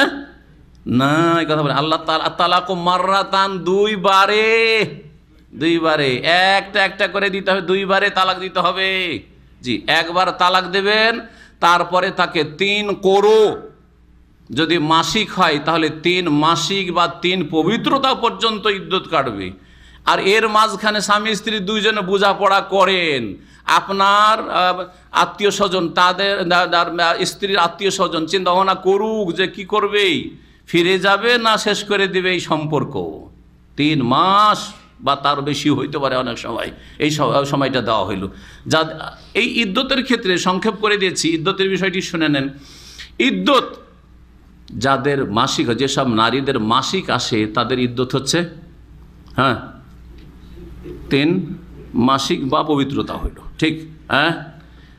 কিন্তু যেসব মহিলাদের মাসিক হয় না বা এখন আসেনি, নাবালিকা এখনো মাসিক আসেনি, অথবা 50-55 বয়স হয়ে গেছে, মাসিক বন্ধ হয়ে গেছে, তাদের ইদ্যত তালাক দিলে কত? 3 আশহুর, 3 মাস। ওয়াল্লাহি ইয়াইসনা মিনাল মাহিদ মিন নিসাইকুম ইন ইরতাবতুম ফাইদ্দাতুহুন্না 3 আশহুর। যেসব মহিলারা নিরাশ হয়ে গেছে মাসিক থেকে, আর বাচ্চা কাচ্চা হবে না কারণ মাসিক বন্ধ হয়ে গেছে, ওয়াল্লাহি লাম ইয়াহিদনা, আর যেসব মেয়েদের মাসিক এখনো হয়নি, নাবালিকা, জি হ্যাঁ, তাদের ফাইদ্দাতুহুন্না 3 আশহুর, 3 মাস। তাহলে ওদের 3 মাস হয়ে গেল, ঠিক আছে। জি হ্যাঁ, এইভাবে ইদ্যতগুলি বিভিন্ন আছে। এখন আমরা এগিয়ে যাই, আর বাকি সমস্ত ইদ্যতগুলি ইনশাআল্লাহ তাআলা আগামীতে পূরণ করব। আর একদিন তালাকের আলোচনা হবে, আজকে পুরো শেষ হবে না। আল্লাহ রাব্বুল বলছেন যে তালাক 2 বারে, তাহলে তালাক একটা একটা করে দিতে। ফাইমসাকুম বিমারুফিন, একবার তালাক দেওয়ার পরে, একবার তালাক দেওয়ার পরে ফাইমসাকুন বিমারুফিন, সদ্ব্যবহারের সাথে নিজের কাছে রেখে নাও। আমসাকুম মানে নিজের কাছে রেখে নাও। আও তাসরিহুন বিইহসান মানে ফিরিয়ে নাও আর কি। আও তাসরিহুন বিইহসান, আর না হলে কি করো, তাসরিহ মানে ছেড়ে দাও, বিদায় করে দাও, বিইহসান সদাচরণের সাথে। বিদায় করলেও ভালোভাবে বিদায় করো, যাতে খুশি হয়ে বিদায় হয়, সন্তুষ্ট হয়ে বিদায় হয়। আক্রোশের সাথে বিদায় করিও না, মানহানি করে, লাঞ্ছিত অপদস্থ করে, মারধর করে বিদায় করিও না, গালমন্দ করে বিদায় করিও না, বা খারাপ ব্যবহার করে বিদায় করিও না। তাসরিহুন বিইহসান। আমাদের দেশের তালাক দেনেওয়ালারা এইরকম করে কি? চিন্তা করেন তো, কত যে খারাপ ব্যবহার করে স্ত্রীর সাথে, ওর বাপ মায়ের সাথে। যারাই এসছে বিচার সালিসের জন্য, ওই গ্রামবাসী, ওখান থেকে যারা আত্মীয় স্বজন, তাদেরকে যে কত লাঞ্ছিত অপদস্থ করে, আউযু বিল্লাহি মিনাশ শাইতানির রাজিম। অথচ আল্লাহ বলছেন বেএহসান। ওলামারা বলছেন যে এহসান যা দিয়ে এহসান হইতে পারে, সুতরাং কিছু গিফট দিয়ে দিলেন, উপঢৌকন দিয়ে দিলেন, বা যেগুলো অলংকার গয়না দিয়েছিলাম চলো দিয়ে দিচ্ছে, আর নেব না, ধরেন যদি পারেন তাহলে, না হলে কিছু নেব না আমি, আর তারপরে ভালো ভাষা দিয়ে, আর কিছু কাপড় চোপড় দিয়ে, আরও মেলা রকমভাবে হতে পারে। আও তাসরিহুন বিইহসান। ওয়ালা ইয়াহিল্লু লাকুম আন তাখুযু মিম্মা আতাইতুমুহুন্না শাইআন ইল্লা আন ইয়াখাফা আল্লা ইউকিমা হুদুদাল্লাহ ফাইন খিফতুম আল্লা ইউকিমা হুদুদাল্লাহ ফালা জুনাহা আলাইহিমা ফীমা ইফতাদাত বিহি তিলকা হুদুদুল্লাহ ফালা তা'তাদুহা। আল্লাহ বলছেন যে তোমাদের জন্য হালাল নয় আন তাখুযু মিম্মা আতাইতুমুহুন্না শাইআন, যা স্ত্রীদেরকে দিয়েছো তা থেকে কোনো কিছু তোমরা ফিরিয়ে নেবে। মোহর দিয়েছেন আর তারপরে তালাক দিচ্ছেন, তালাক দিয়ে মোহর দিয়েছিলাম একে ভোগ করার জন্য, আর একে তালাকই দিয়ে দিলাম, তো কেন মোহর দেব? কেড়ে নেব, চলবে না, কিছু নেওয়া যাবে না, নেওয়া যাবে না। তালাক দিয়েছেন আর তার সাথে সহবাস হয়েছে, সুতরাং পুরো মোহরের অধিকারী হয়ে গেছে, সুতরাং সমস্ত তার থাকবে, কোনো কিছু ফিরিয়ে নিতে পারবে না। তবে একটি অবস্থায় নেওয়ার অধিকার আছে, সেটা হচ্ছে বিশেষ রকমের তালাক, যেটাকে বলা হয় খোলা। কি বলা হয় সেটাকে? খোলা বলা হয়। খোলাটা বিবাহ বিচ্ছেদ না খোলা এক রকমের তালাক, এই নিয়ে ফোকাহাদের ইমাম শাফি আর ইমাম আবু হানিফার দ্বিমত থাকলেও অসুবিধা নেই, তালাক বললেও বলা যেতে পারে, অথবা এটাকে ফাসকে নিকাহ বা বিবাহ বিচ্ছেদ বললেও বলা যেতে পারে। এক কথায় খোলা। খোলা কাকে বলে? আজকাল অনেকে প্রশ্ন করে যে স্ত্রী আমাকে তালাক দিয়েছে, না, ভুল কথা এটা। এটা ইহুদি খ্রিস্টানদের ধর্ম। ইসলাম ধর্মে স্ত্রী তালাক দেওয়া নাই, স্ত্রী তালাক দেওয়া নেই। তবে স্ত্রী খোলা নিয়েছে, কথাটা শিখে নেন, ইসলামী কথা শিখেন। কি স্ত্রী কি করেছে? আমার কাছ থেকে খোলা নিয়ে নিয়েছে। খোলা নেওয়ার তরিকা হচ্ছে যে স্ত্রী নিজেই স্বামীকে বলবে যে দেখো তোমার সাথে আমি চলতে পারছি না, তো তুমি আমাকে তালাক দিয়ে দাও। বলছে না, আমি তালাক দেবো না, আমি তালাক দেব না। তুমি তালাক নিতে পারো, খোলা যদি নাও নিতে পারো, আমি তালাক দেবো না, কারণ আমি তোমাকে পছন্দ করি, রাখতে চাই। এখন তালাক দিচ্ছে না, আর ও থাকতেও চাইছে না। বিনা কারণে যদি চলে যায়, শরীয়তি কোনো কারণ না থাকে, তাহলে গুনাহগার হবে। আর নবী সাল্লাল্লাহু আলাইহি ওয়াসাল্লাম তাকে নাফরমান বলেছেন, হ্যাঁ, বড় গুনাহগার হবে ওই মহিলা, জান্নাত পাবে না, এরকম কথাও রয়েছে। কিন্তু যদি কারণ থাকে, হ্যাঁ, যৌন সম্পর্কীয় কারণ অথবা চারিত্রিক কারণ, ইবাদত বন্দেগীর ক্ষেত্রে, আকীদার ক্ষেত্রে, দ্বীনি কোনো কারণ এক কথায় আছে, বা অবিচার করছে, হক আদায় করছেন না, সব ঠিক আছে, আকীদা ঠিক আছে, ইবাদতও ঠিক আছে, আখলাক চরিত্র ঠিক আছে। আখলাক চরিত্র বা ঠিক কী করে? এটাও আখলাক চরিত্র যে আপনি এই ফরজ দায়িত্ব নিয়েছেন, তারা ভরণ পোষণ ঠিকভাবে দিচ্ছেন না, আপনি জুলুম অত্যাচার করছেন, সব কিছু ছেড়ে দিয়েছেন, আমার বাপ দেবে, আমার মা দেবে, ওর কাছে নে জুলুম, আর ওরা জুলুম করছে, আপনি এই জুলুমের অবসান করছেন না। সেই ক্ষেত্রে হয়তো সে থাকতে চাই না, তা অধিকার আছে তার না থাকার। এখন আপনি তালাক যখন না দেবেন, সে তালাক কি করবে? নিয়ে নেবে। এর নাম হচ্ছে খোলা। সমঝোতার মাধ্যমে প্রথম বলবে যে আমাকে তুমি ছেড়ে দাও, আমি যে মোহর তুমি দিয়েছো সে মোহরটা তোমাকে কি করছি? ফিরিয়ে দিচ্ছি। পুরোটাই ফিরিয়ে দেবে, অথবা আংশিক কিছু দিয়েই যদি স্বামী রাজি হয়ে যায় সেটাও চলতে পারে। জি, জরুরি নয় যে পুরোটাই ফিরিয়ে দিতে হবে। কিন্তু যদি স্বামী বলে যে না আমি পুরো ফিরিয়ে না পেলে নাই, তাহলে পুরোই ফিরিয়ে দিচ্ছি। স্ত্রী যদি বলে আমি পুরোটাই ফিরিয়ে দিচ্ছি, কিছু লাগবে না, বরং অনেক ওলামারা বলেছেন যদি সেখানে বলে যে আমি আরও কিছু তোমাকে দিয়ে দিচ্ছি কিন্তু তুমি আমাকে ছেড়ে দাও, আমি তোমার সাথে থাকবো না, সেটাও জায়েজ হতে পারে যদি সেটা জুলম না হয়। তাহলে তো এইভাবে খোলা হবে, সমঝোতে আসে না। স্ত্রী বলছে স্বামী শুনে না, ও তালাক দেবে না, আর তালাক নিতেও দেবে না, খোলাও করতে দিচ্ছে না। তখন কি করবে স্ত্রী? আদালতের আশ্রয়, আইনের আশ্রয় নেবে, আদালতে যাবে। আদালত তখন ডাকবে, হ্যাঁ, ছেলেকে, আর ছেলেকে বলবে যে তোমার স্ত্রী তোমার সংসারে থাকতে চায় না, সুতরাং তুমি তাকে ছেড়ে দাও, আর এই মোহরানা তোমাকে ফিরিয়ে দিচ্ছে, তুমি নিয়ে নাও। নবী করিম সাল্লাল্লাহু আলাইহি ওয়াসাল্লাম তাই করেছেন। এটা হচ্ছে খোলা। সে যদি হাজির না হয়, হ্যাঁ, সে যদি হাজির না হয়, অথবা হাজিরা দিল কিন্তু বলছে না না না না আমি খোলা, আমি মোহরানা নেবো না, ওকে ছাড়বো না, তখন এই স্বামীর কথা শোনা যাবে না।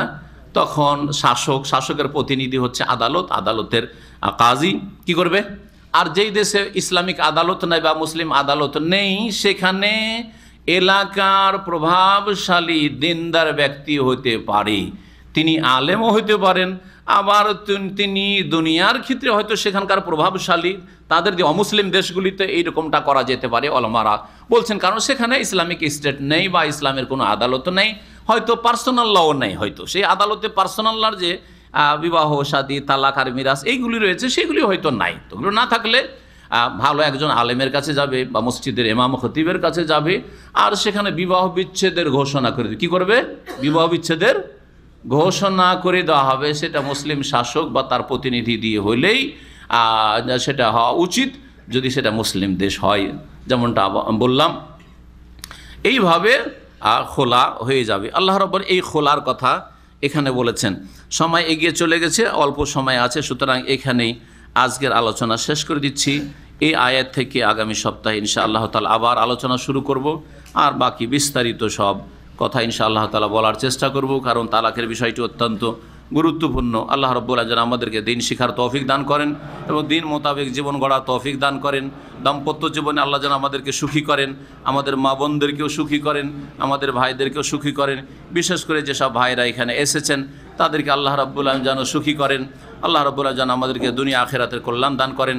সুবহান রাব্বিকা রাব্বিল ইজ্জাতি আম্মা ইয়াসিফুন ওয়া সালামু আলাল মুরসালিন আলহামদুলিল্লাহি রাব্বিল আলামিন। যদি কোনো ব্যক্তি আল্লাহর নামে শপথ করে আর তারপরে ভঙ্গ করে, তাহলে তার কাফারা কি? বলেন তো আপনারা, কাফারা কি? কসমের কাফারা সূরা মায়েদার আয়াতে রয়েছে, লা ইউআখিযুকুমুল্লাহু বিল্লাগবি ফি আইমানিকুম ওয়ালাকিন ইউআখিযুকুম বিমা আকাদতুমুল আইমান ফাকাফারাতুহু। কে বলবেন? হইচই না করে বলেন কসমের কাফারা।